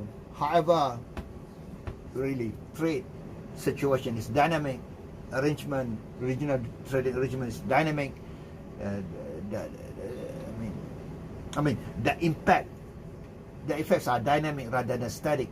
So, creation of broader markets, dynamic gains, economy of scale, greater competition, increased investment, accelerated pace of technical advance, increased productivity. This is a story of European Union that we have today. 1950s, Western Europe removed tariff and exchange restriction. Treaty of Rome, 57, I already explained in my graph. European Union become European Community, EEC, and then EEC, and then EC, and now EU. The main goal is trade liberalization. Original member, value member. So this is the process. Add, one onto another. It's a evolution. Becoming a union. 57, 68 free trade area, 68, 70 customs union, 1970, 85 program to form a common market, 1992, elimination of non-tariff trade barriers. 2002, European Monetary Union, single currency euro. Maastricht alignment of economic and monetary policies, criteria price stability. Oh yeah, just now I forgot to mention why. It's going to take a long time for ASEAN to have a common currency like euro. I call it ASEANA. Why it takes long time? The level of development among ASEAN countries are divergent. Level of development are not the same. You know, Singapore is advanced, Malaysia quite advanced, Indonesia, Thailand, but you know, Laos, Cambodia is lagging behind, Myanmar is lagging behind. Level of development are not the same among countries. So it's going to take a long time for ASEAN countries to become one economic union that will have a common currency. It's going to take a long time because of difference in level of development among countries, among member countries of ASEAN. Long-term stable interest rate from, you know, emerged 2002, Eurozone 18 of 28, Australia, and lately Brexit, you know, Britain exit from, you know, Euro, the monetary. So European Union agriculture policy, common agriculture policy that I mentioned many times, that give subsidies to products, spot price, farmers, especially to farmers. And this is agriculture policy, common agriculture policy, more realistic than tariff, discourage foreign producers from competition. This is common agriculture policy of EU has used variable levels to protect EU farmers from low cost foreign competition.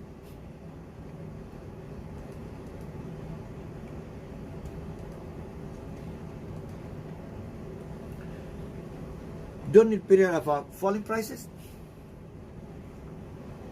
the sliding scale nature of the variable levy results in automatic increase in the EU's import tariff. This is support price. When price is low, this world price. When the prices go down globally, this is support price. So increase actually help for the farmers. So it's not fair.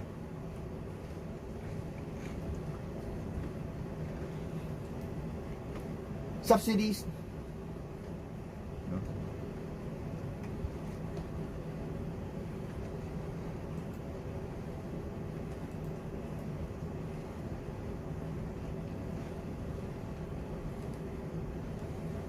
This is the support. Look at this.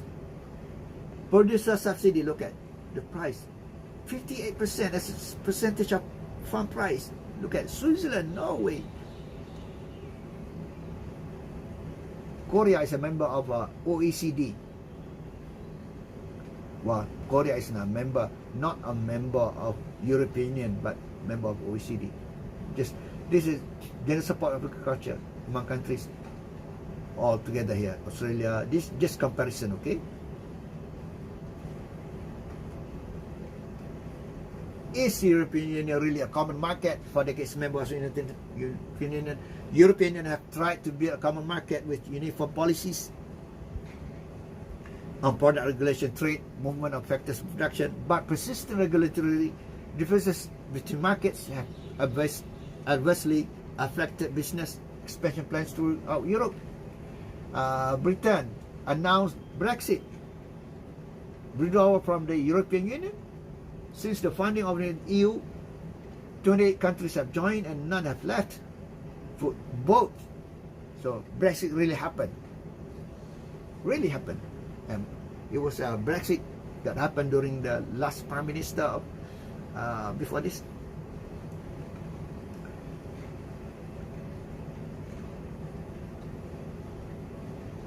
pros and cons, whether good for Britain.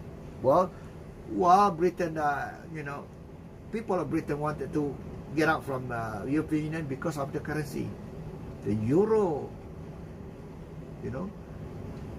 Pound is much stronger money, so they want to keep it rather than using euro. And number two, UK must surrender, some of the policies, economic policies, including agricultural policies, must surrender that to be in tune with the European Union policies, which may not be advantageous for the UK.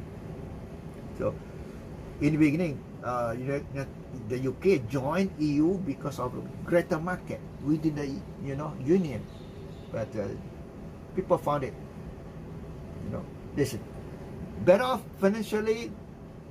UK contributes more to EU than it gets in return. Weaker economy and security for Europe in general. UK could lose foreign investment.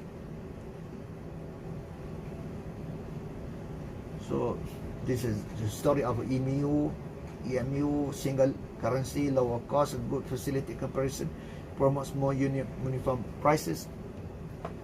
There's a European Central Bank, you must remember the crisis of Europe after the 2008 global economic recession. 2008. After that, Europe went into economic trouble that began with the economic crisis in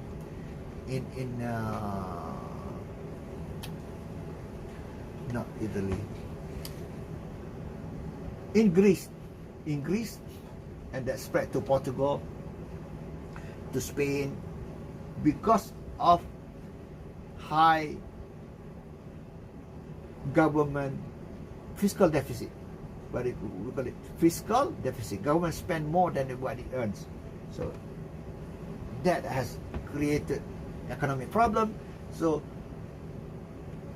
the European Central Bank bailed out Greece.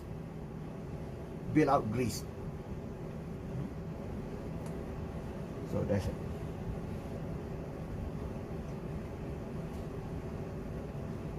How the UK negotiated, you can read this. It's just a reading. How will UK trade with the single sector? How can EU stabilize the euro?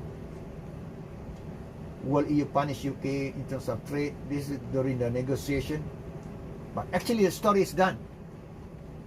Brexit happened. UK now came out from EU. Optimum currency area, region which is economically preferable single official currency rather than multiple currency. Benefits, uniform prices, cost, loss of independent monetary policy. Yes, the one that I mentioned, loss of independent monetary policy. UK doesn't like that.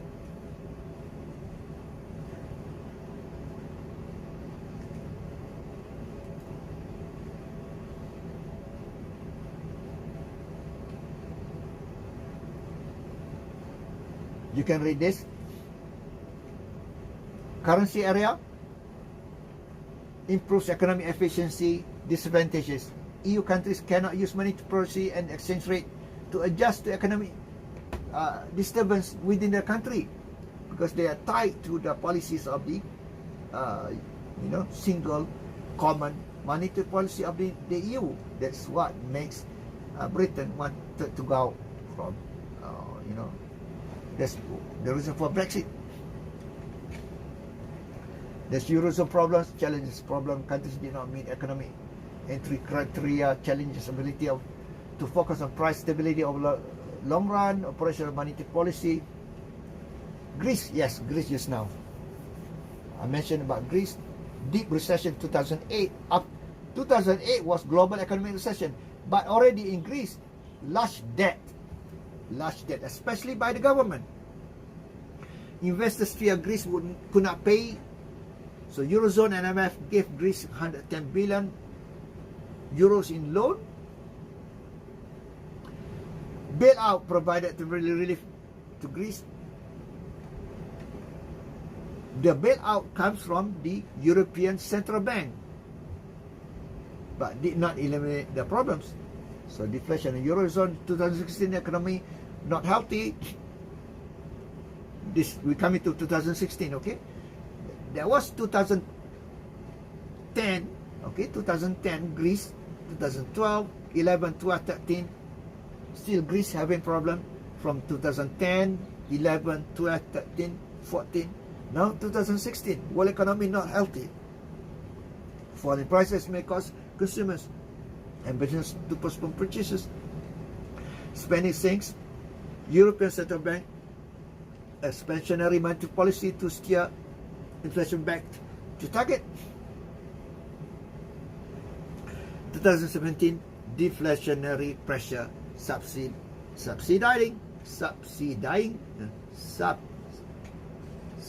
going down.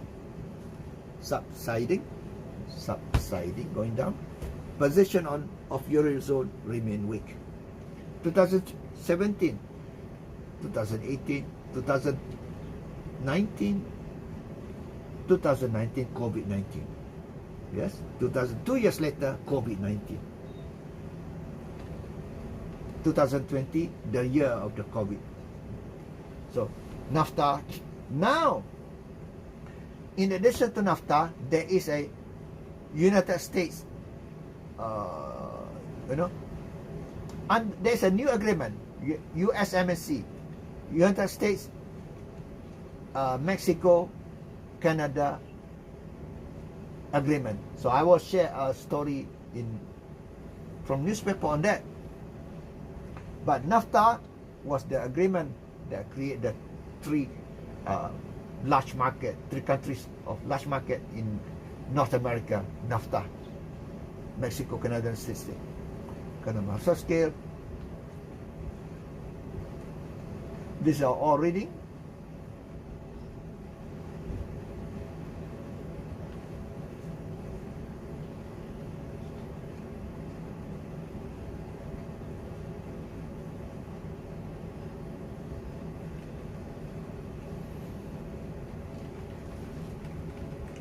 One thing this slide does not mention, why customs union?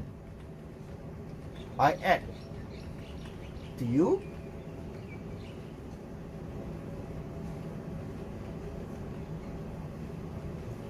Why customs union? There's an issue of countries can have a loop to join or to enter another countries. Products from other countries can enter with free trade agreement, for example. Let's go to a map.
This is European Union, country as Europe.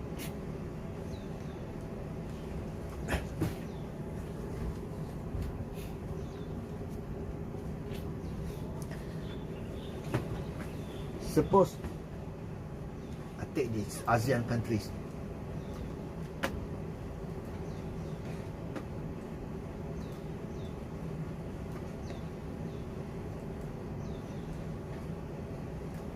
These ASEAN countries. Malaysia, Brunei, Singapore, Thailand, Cambodia, Vietnam, Laos, Myanmar, Philippines, all 10 countries. Now, ASEAN countries is the second stage, FTA, Free Trade Agreement. What is Free Trade Agreement? No tariff among member nations. But there is no common external tariff to non-members.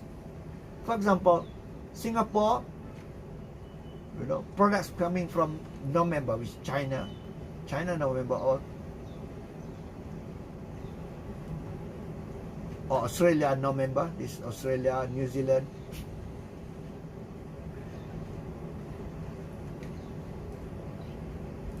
For example, Singapore, okay, we know already, no tariffs.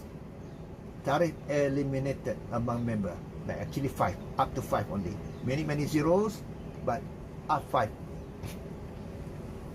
So technically, no tariff among members, but different tariffs to non-members. Product from Australia goes to Singapore at 5%. Singapore imposed 5%, but Malaysia imposed 8%. Thailand imposed 20%, 12%. Vietnam imposed, whatever percent, not the same. So it means that for a country to join, not to join, for example, product from Australia to enter, I'm making a story, okay? A story only, not true. Vietnam imposed 20% tariff on product from Australia, this Australia. Singapore or Malaysia only imposed 5% on average, products from Australia.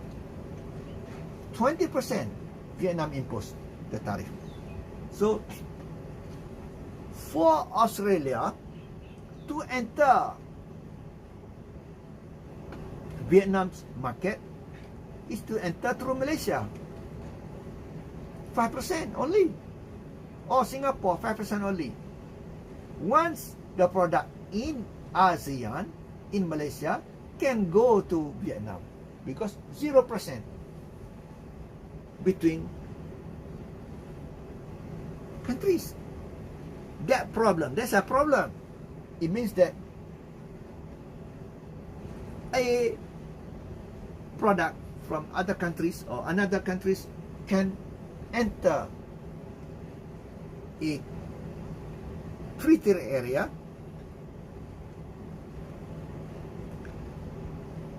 through, take this NAFTA. I think it's difficult, so many countries. NAFTA, easier to say. NAFTA is United States, Mexico, and Canada.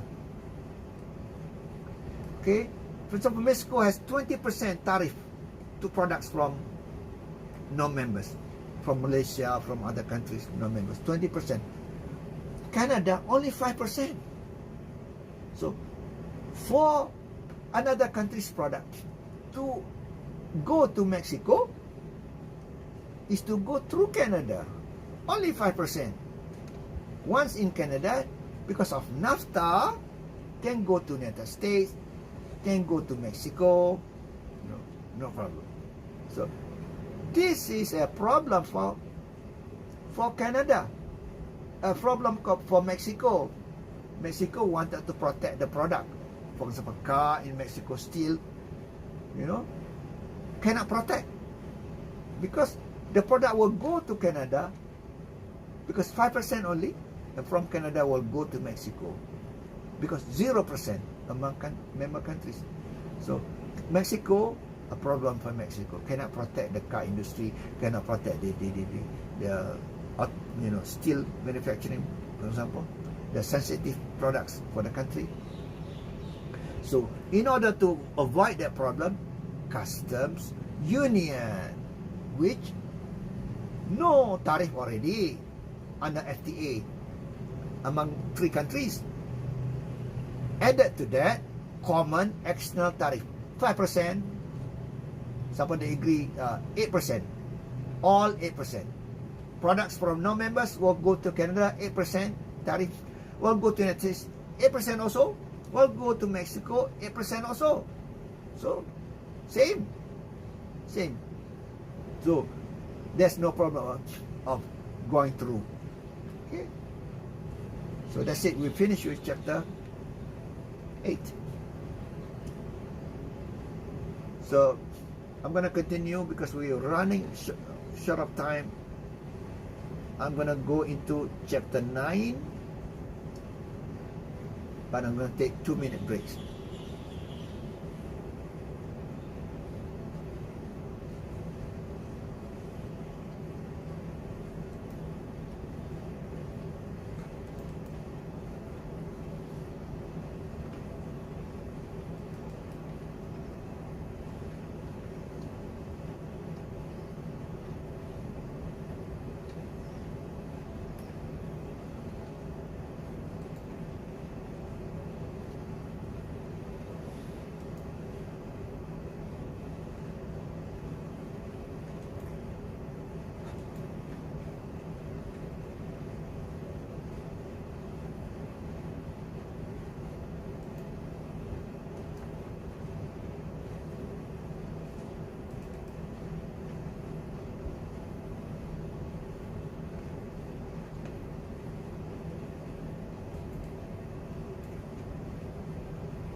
So, chapter 9, movement of factors.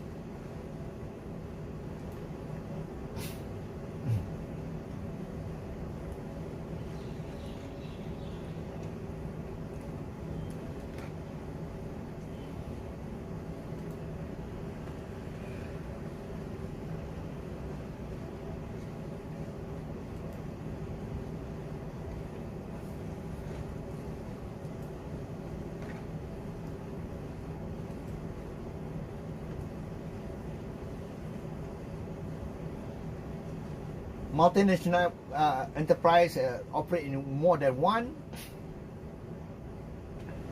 This is a multinational enterprise. Horizontal integration, they went for foreign direct investment.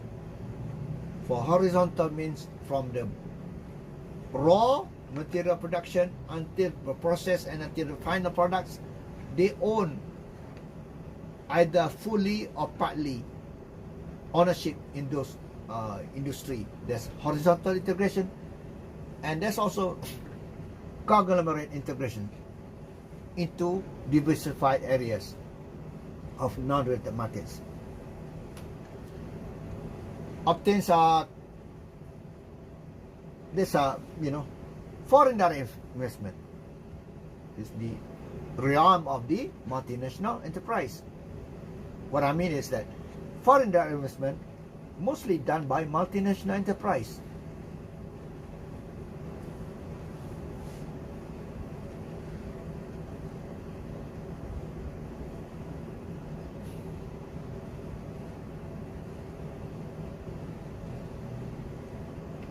Quickly, I'll go. Cost factors, economics of scale.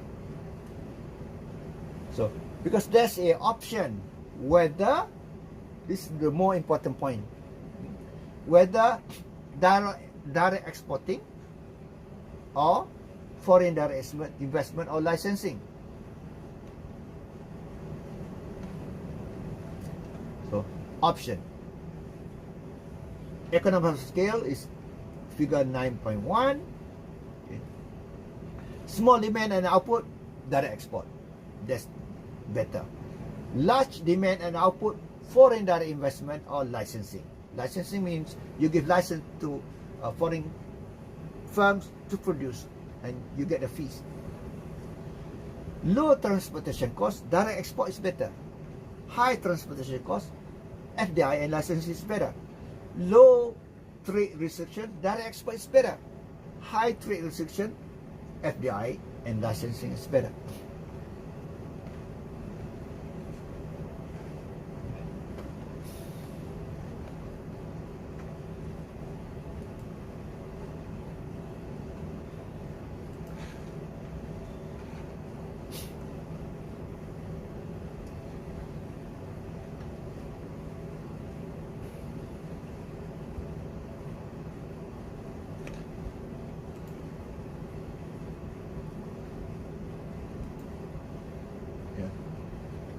This is the choice between direct exporting and foreign direct investment or licensing.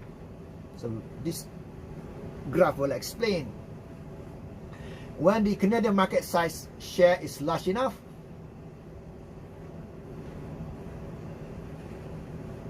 to permit efficient production in Canada, the US firm increases profits by establishing Canadian production subsidiary to do FDI or licensing. The rights to a Canadian firm to produce and market its product in Canada. The US firms increase profits by exporting its product to Canada when the Canadian market is too small to permit efficient production. So this is beer, this is cost, just export. So up to this point, this average cost, ENB, Canadian Brewery, subsidiary of ENB, the name of the the company ENB of the firm. This FDI after this.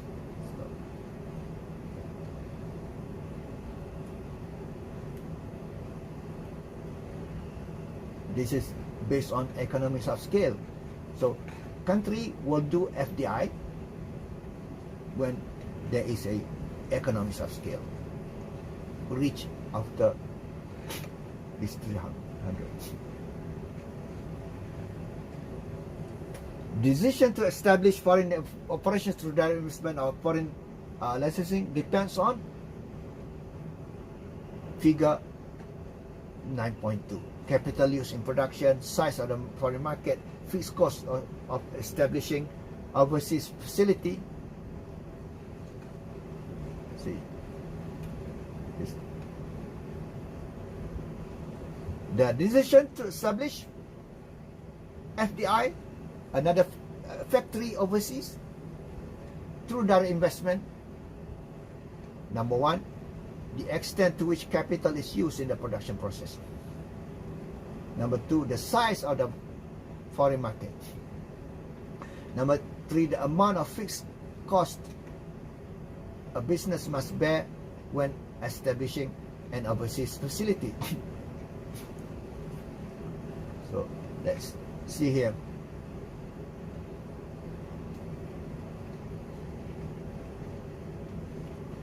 Price per unit cost, this quantity.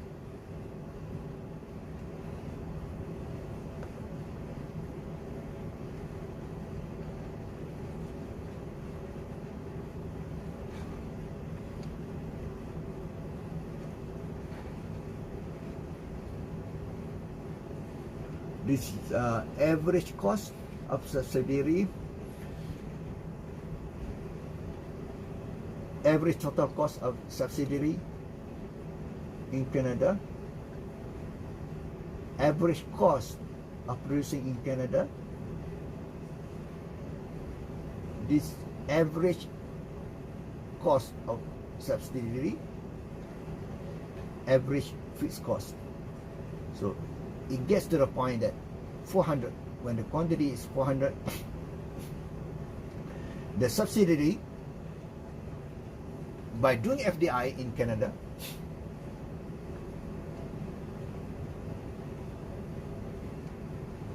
the average total cost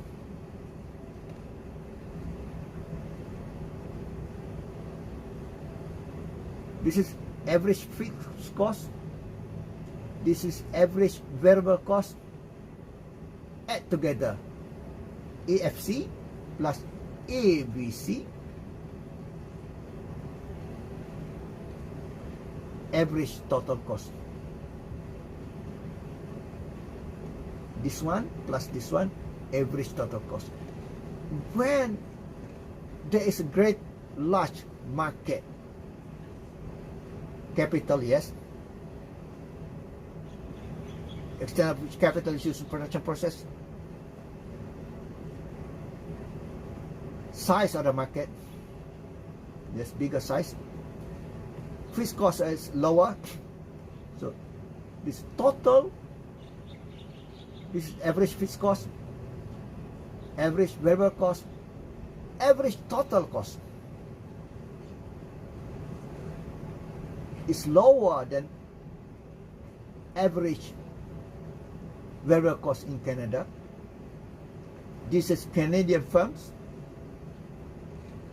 I mean firms owned by Canada, owned by Canadian people, compared with firms coming from the US, can operate at a lower average variable cost than the Canadian firms, because of the total cost has decreased after point E. That's why better to make FDI. So, and finally, country risk analysis, financial analysis that you have to make when you want to go to overseas.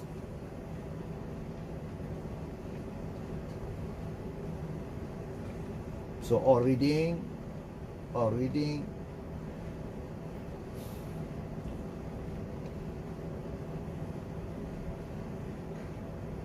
What was transplant, direct investment in the United States based on assembly facilities, benefits to Japan, include silencing critics. You know why I mentioned much earlier in our class why Toyota and Honda went to United States? Because of high tariff imposed on cars from Japan. So they went there. Look at this, Honda of America, Marysville, Ohio, Lincoln, Ohio, Toyota, Huntsville, Alabama, all this.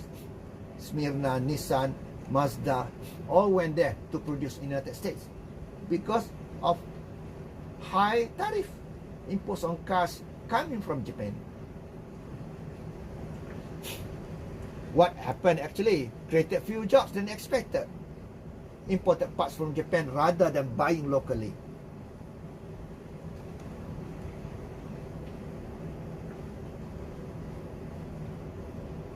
What about now? Joint venture. Just now, FDI. Now, joint venture. FDI can mean single or can be joint venture as well. Do business in third country, doesn't matter, joint venture. This is a joint venture. An international joint venture can yield a welfare decreasing market power effect and a welfare increasing cost reduction effect. The source of the cost reduction effect may be lower resource price or improvement in technology and productivity. The joint venture leads to improvement in national welfare if the cost reduction effect is due to improvement in technology and productivity, and if it's more than offset the market power effect. So we have two opposing forces here. The decreasing welfare, decreasing market power effect.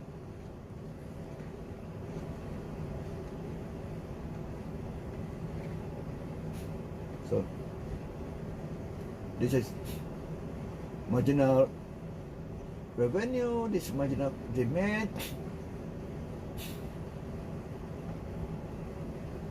Sony auto company, American auto company. So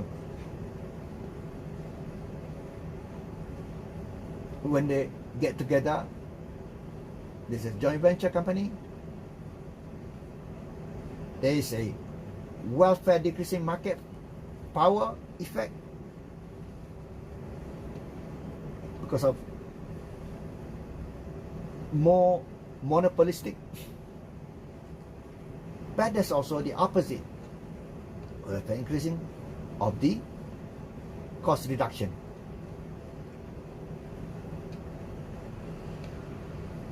So now look at this. When they have joint venture,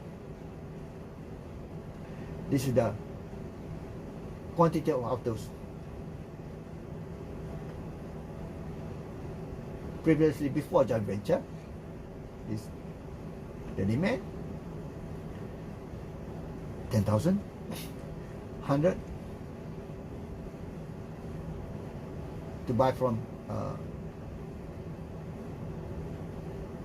Sony, compared with to buy from American. So when they join together, joint venture,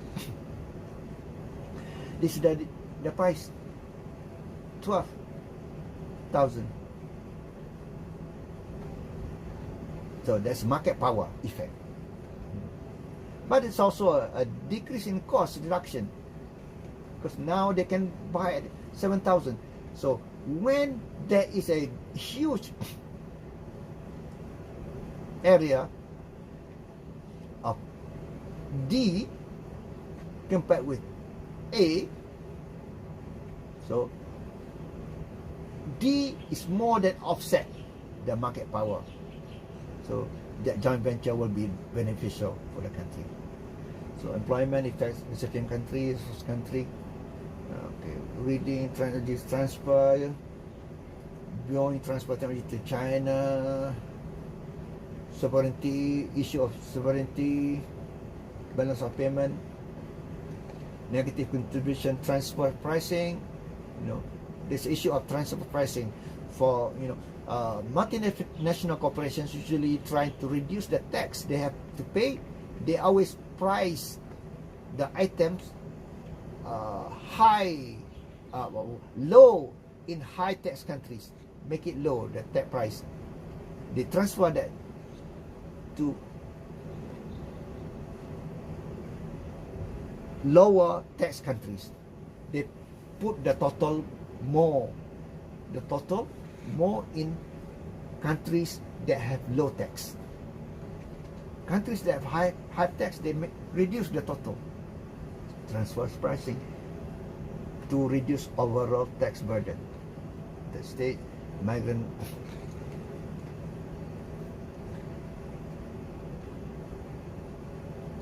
effects of migration, labor mobility. Now, just now we explained about movement of capital through FDI. Now movement of labor, also factor. Okay, we're talking about factor mobility. Capital, now labor. So now labor. On the left, United States, Mexico, quantity of labor, wages. So prior to migration, the wage rate in the United States exceed that of Mexico. Yeah, wage rate $9 compared with Mexico, only $3. Responding to wage rate differentials, Mexican workers wanted to go to the United States. This leads to reduction in Mexico labor supply from here 7 to 4 labor supply.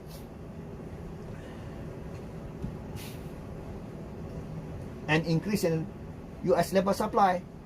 Increase labor supply because of coming from Mexico, increase our labor supply from 7 to 10.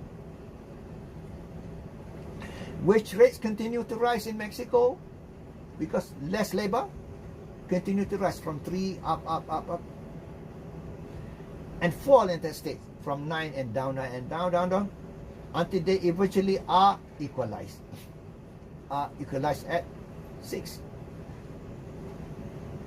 The labor migration hurts native US workers because now US workers can get 6 only, not 9 like before.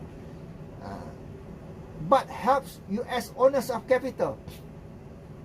On the other hand, the opposite occurs in Mexico. Labor will be happy. Labor in Mexico will be happy because now labor will be paid 6 because many have gone out. Because migrant workers flow from the users of lower productivity to higher productivity, world output expand because of this. So labor migration actually helps world output. So issue because of sensitive, brain drain, guest workers. So all this reading, so finish. So we end here.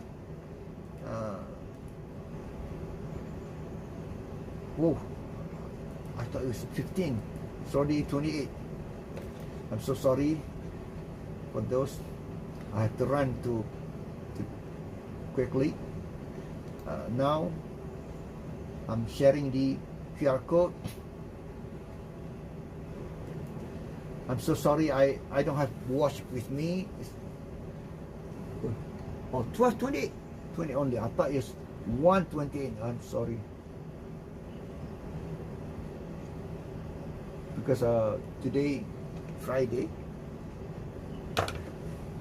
12:29.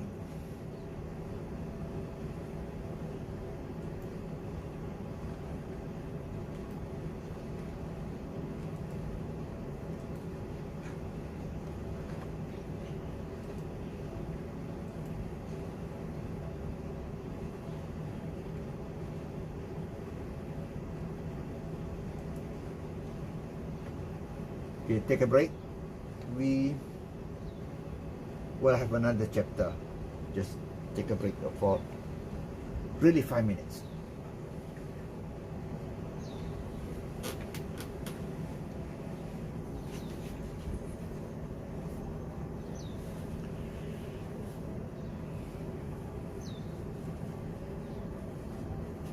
which is I'm going to set the chapter.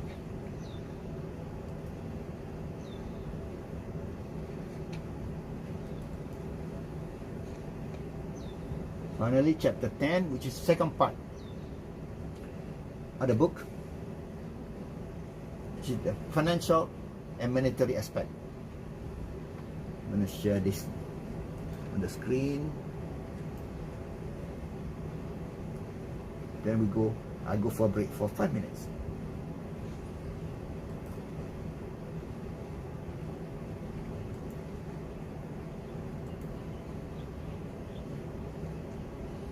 First is balance of payments. Chapter 10, all 10 until 15, all about financial aspect of international monetary or international economics.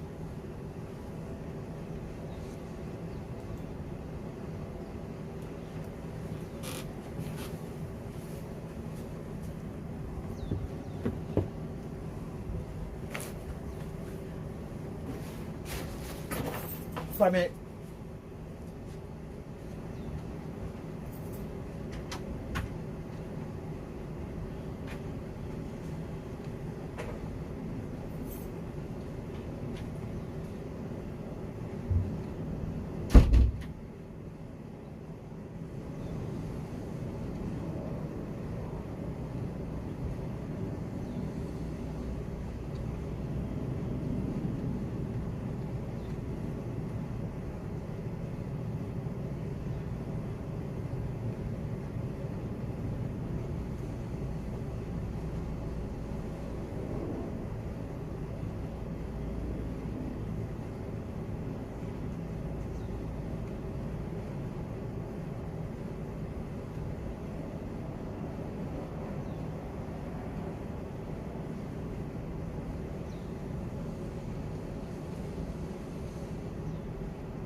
back.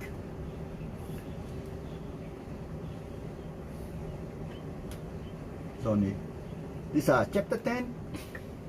Now we are in the financial sector. Finished with the trade, financial and monetary aspect of international economics. So we're going to study about balance of payments of a country. It's a record of the economic transactions between residents of the country with the rest of the world, kept annually or quarterly. International transactions is an exchange of goods, services, assets between residents of a country and those of another. Residents include businesses, individuals, government that make the country their legal place. So there is a double entry accounting. Arranging international transactions to balance of payments accounts require that each transaction be entered as credit or debit. There's double accounting, double entry, credit and debit. So a balance, left and right. This is known as double entry accounting. Credit transactions result in receipt of payments from foreigners, recorded as a plus. That's credit. Debit is a negative, leads to payment to foreigners.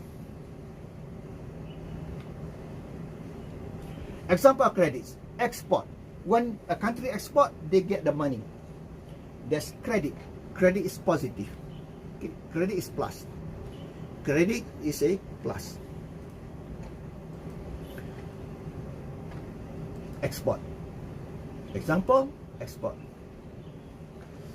Transport and travel receipt. People coming to this country, tourists coming to this country, tourism income,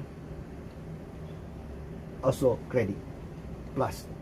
Income received from investment abroad, also plus, credit. Gifts received from foreign residents, also credit, plus, okay. Aid received from foreign governments, aids or grants, positive, which is credit. Investment in United States by overseas residents. This is, the textbook from United States. So people invest in the US is a positive, also credit.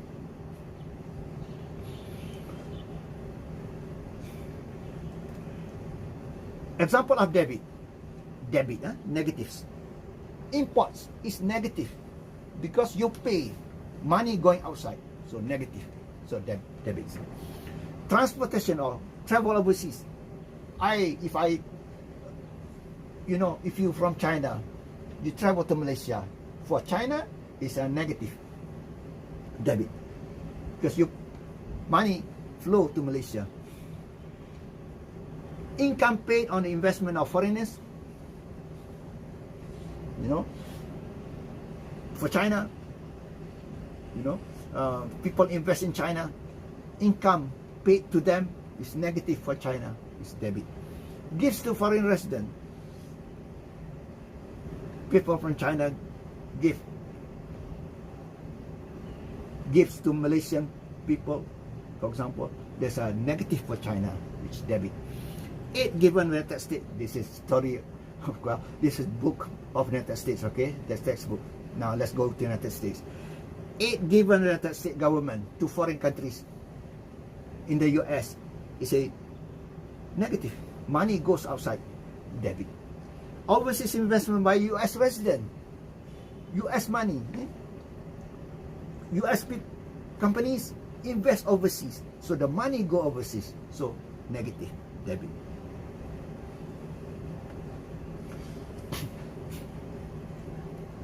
So in the balance of payments, there's current account.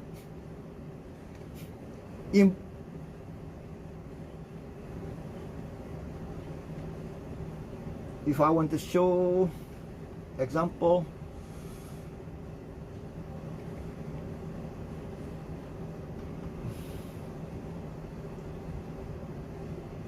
to make you understand, 1 second.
I'll give you from actual example of Malaysia's balance of payment.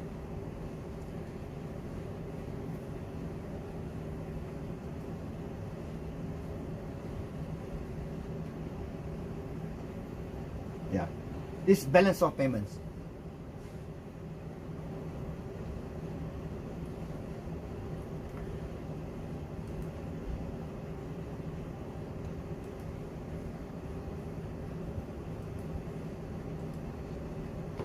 Okay, this is the table of balance of payment. Balance of payment, Malaysia. Take, for example, this 2005, 2008. Okay, the first one is current account. This is the current account. What is current account?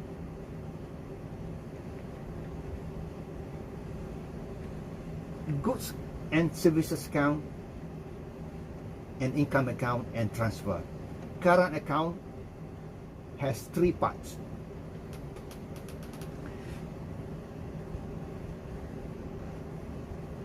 The trade part. A, trade. A is international trade.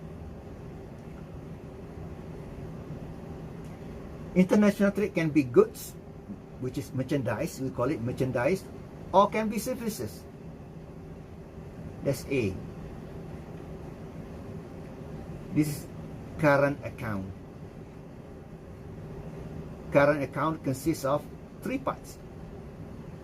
Trade, import, export. Okay, trade, import, export of goods and services. Number one is goods. Export of goods, imports of goods, services. Export of services, import of services, same. Like transport, we take the net, okay? Transport used by Malaysian of foreign transporter, compared with net, those who use transport that give income to Malaysia. Travel, tourism, tourists. Malaysian travel overseas compared with tourists coming to Malaysia, the income, the net. Government transaction and other services.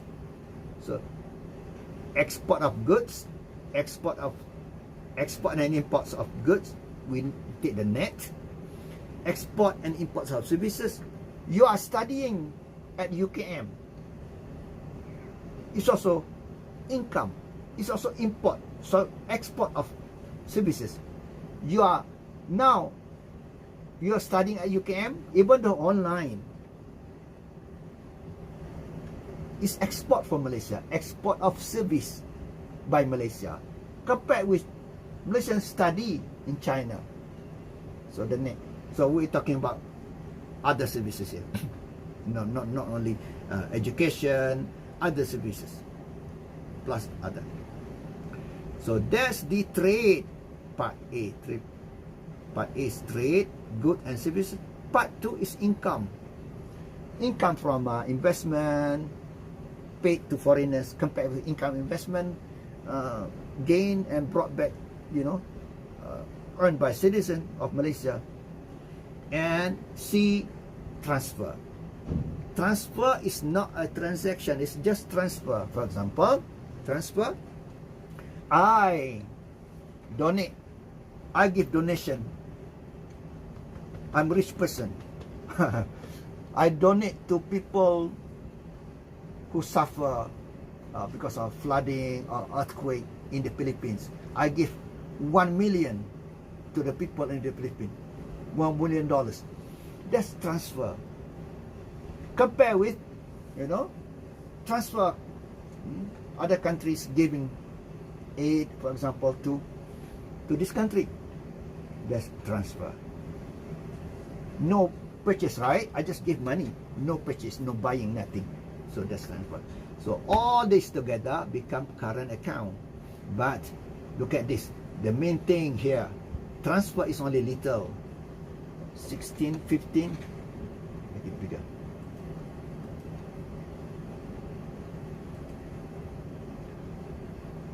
Transfer is little, income little, but the main factor in current account, look at the number, is the import-export of goods and services. For Malaysia, look at this, export of merchandise, goods, import-export of goods. For services, no, not that much. So it means that the most important factor in current account of a country, like Malaysia for example, is export of goods and services, especially exports of goods, import and imports of merchandise, of goods, not all this income. No. So it means that a country, Malaysia, may have negative current account is positive, okay, negative because of negative trade deficit, imports more than exports, because trade A is bigger factor, not the B, not the C, okay. So that's current account. From current account, there's financial account, direct investment, portfolio investment, other investment, error and omission. This will give overall balance. So current account, this there we learn already, plus financial account, this will give minus errors and omission, plus errors and omission will give overall balance. And then this overall balance, you have to consider H, reserve assets of the central bank. So this 45,296 is actually positive overall balance, positive 45 million. 45 billion means this million, so billion. 45 billion of overall balance in Malaysia. In terms of reserve, is actually minus 45,296, because net change in Bank Negara Malaysia, the Central Bank of Malaysia, net change in Central Bank external reserve increase. If negative, decrease is positive. This is increase. Increase of reserve. This overall balance of 45 means negative here is increase. Okay, the opposite, because the reserve.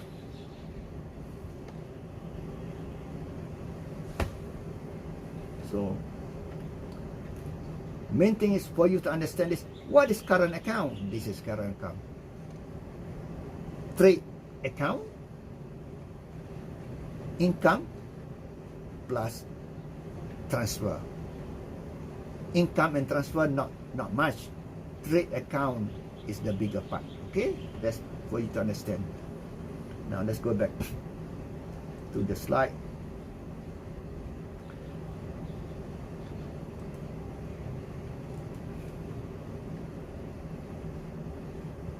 Coming to finish in 3 minutes the lecture.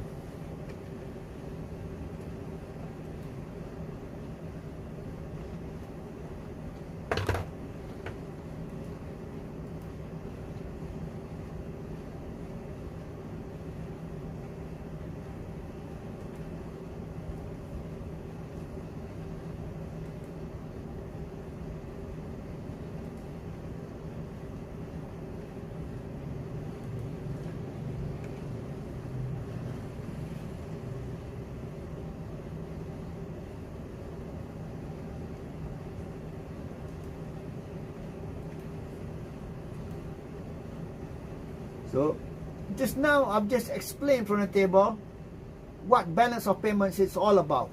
The whole thing is balance payment. The whole table is balance of payments. The first part of balance of payment is current account, the top part, and that's the financial account, and plus the capital account in there, and then the reserve by central bank. The first part is current account. This is the most important thing. It's like a pocket, you know, this your pocket. This currently, now that you have money, current account is the most important for a country. The monetary value of international flows, current account just now, three parts. Trade. A, trade, goods and services. B, income. C, transfer. B and C small. A is big. Of international flows are goods, services, income flows, and unilateral transfer. So, merchandise trade balance, the trade part is the most important. Includes all goods of US import. This is A. Minus import, the we want the net. When balance is negative, trade deficit. When balance is positive, trade surplus. To calculate goods and services balance, when a balance surplus of goods, when negative deficit, goods and services balance is part of the nation's gross domestic product. That A, the part of A, is very important part of GDP. So,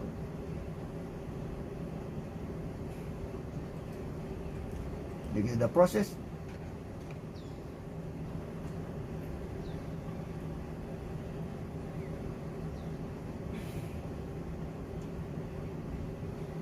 US exporter export a machine, 300 machine to Korea, Korean importer. So, the Korean importer withdraw this 200,000 won from his account at Korean bank and send check $300 to US exporter, and US exporter deposit 300 to her account in US bank, and Korean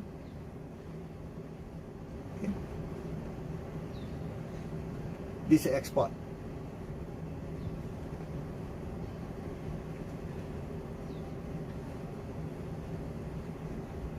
What if this machine, what if Korea export TV 200,000 won TV to United States? So Korean exporter send the product, US importer withdraw money for 300 from account. Let's say this 300 machine equals to 210 won TV.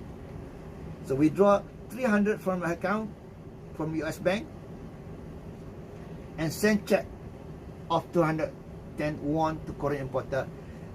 Korean exporter to exporter deposit this into her account, his account in Korean bank. So that's the international payment process. So balance of payments, capital, financial account, the B part, all this FDI, bond, securities, investment, plus stock market. Financial account continue. I already explained to you, no need to go over again.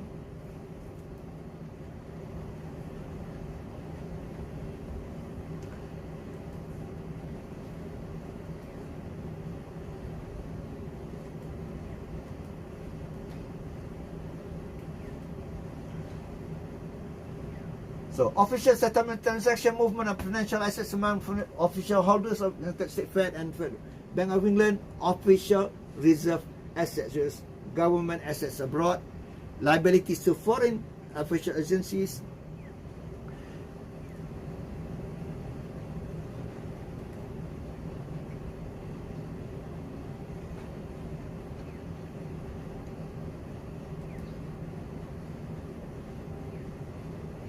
official reserve assets, stock of gold reserves held by United States government, convertible currencies such as Japanese yen that can be used for payment, and reserve position of United States International Monetary Fund.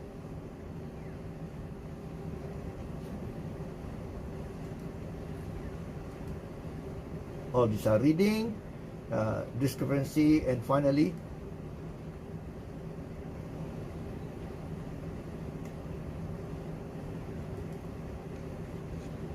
this.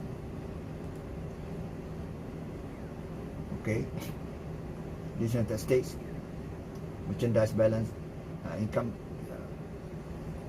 and finally financial account and current account balance.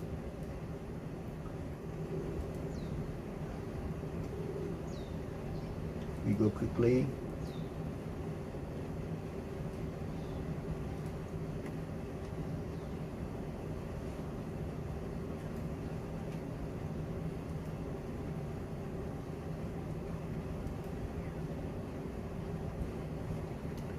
Okay, more important than before. That was just reading.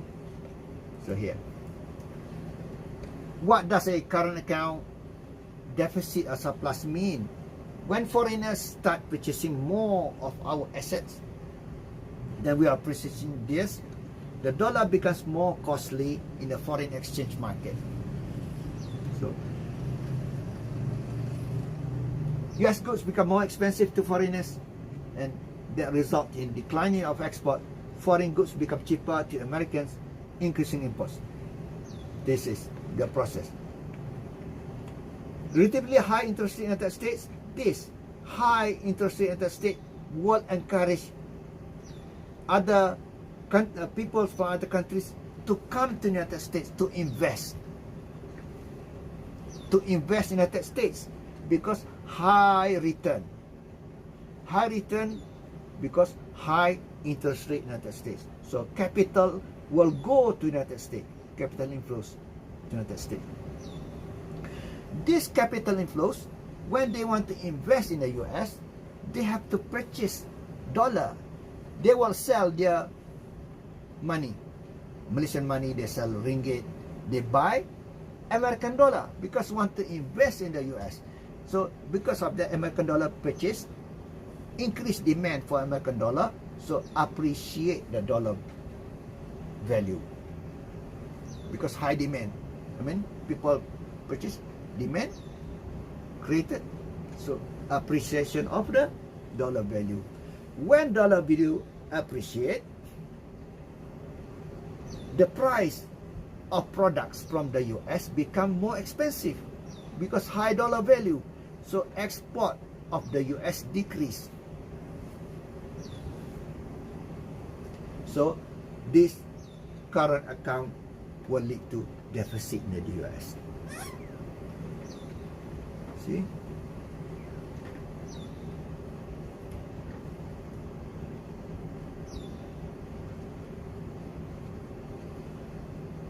Is Trump's trade doctrine misguided? Trump wants revised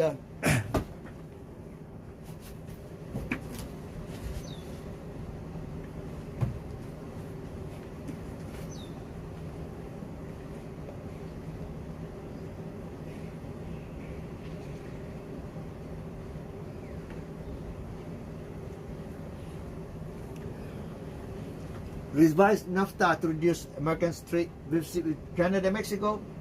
Bilateral trade deficit matters little for countries. Global trade balance. America's import would move from Mexico to other countries as production of relevant products shifts. Or America's export would move to Mexico from other countries with negligible net impact on overall balance. Well, trade policy by Trump, which is to save jobs in the United States, you know, can be actually misguided. Misguided. Because if you want to continue to produce in the United States, the cost is higher. Because it's not in accordance to comparative advantage. Let the labor intensive parts of the production shift done in Mexico or other countries with cheaper labor costs and have the more you know, end part, the highest value added component, which is the core part, the technology part, comes from the United States. It's even better. So can be misguided, Trump's policy.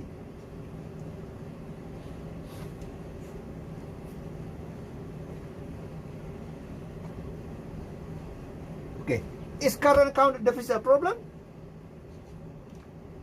Not necessarily. current account deficit arises because of domestic economy spend more than its products. Not necessarily, unless it is out of control. Unless it is because of spending on unproductive products, unproductive expenditure. Spend on productive expenditure, on capital goods, productive. That capital good will produce more economic activities for factories and so on. But if you spend on luxuries, that's counterproductive. So current account arises from domestic spend more than produce, excess of demand met by net inflow of foreign goods and services, leading to deficit problem? Not necessarily. Foreign capital inflows, argument, domestic capital sources, foreign capital inflows augment, add to domestic capital sources and keep domestic interest rate low, then would be otherwise. And there would otherwise be benefit of deficits, ability to spend more than produce. Cost of debt services that must be paid on borrowing is low. So is it good or bad to incur debt? Not necessarily. If you say bad is debt, loan is bad, I can never have a house because I have to have loan.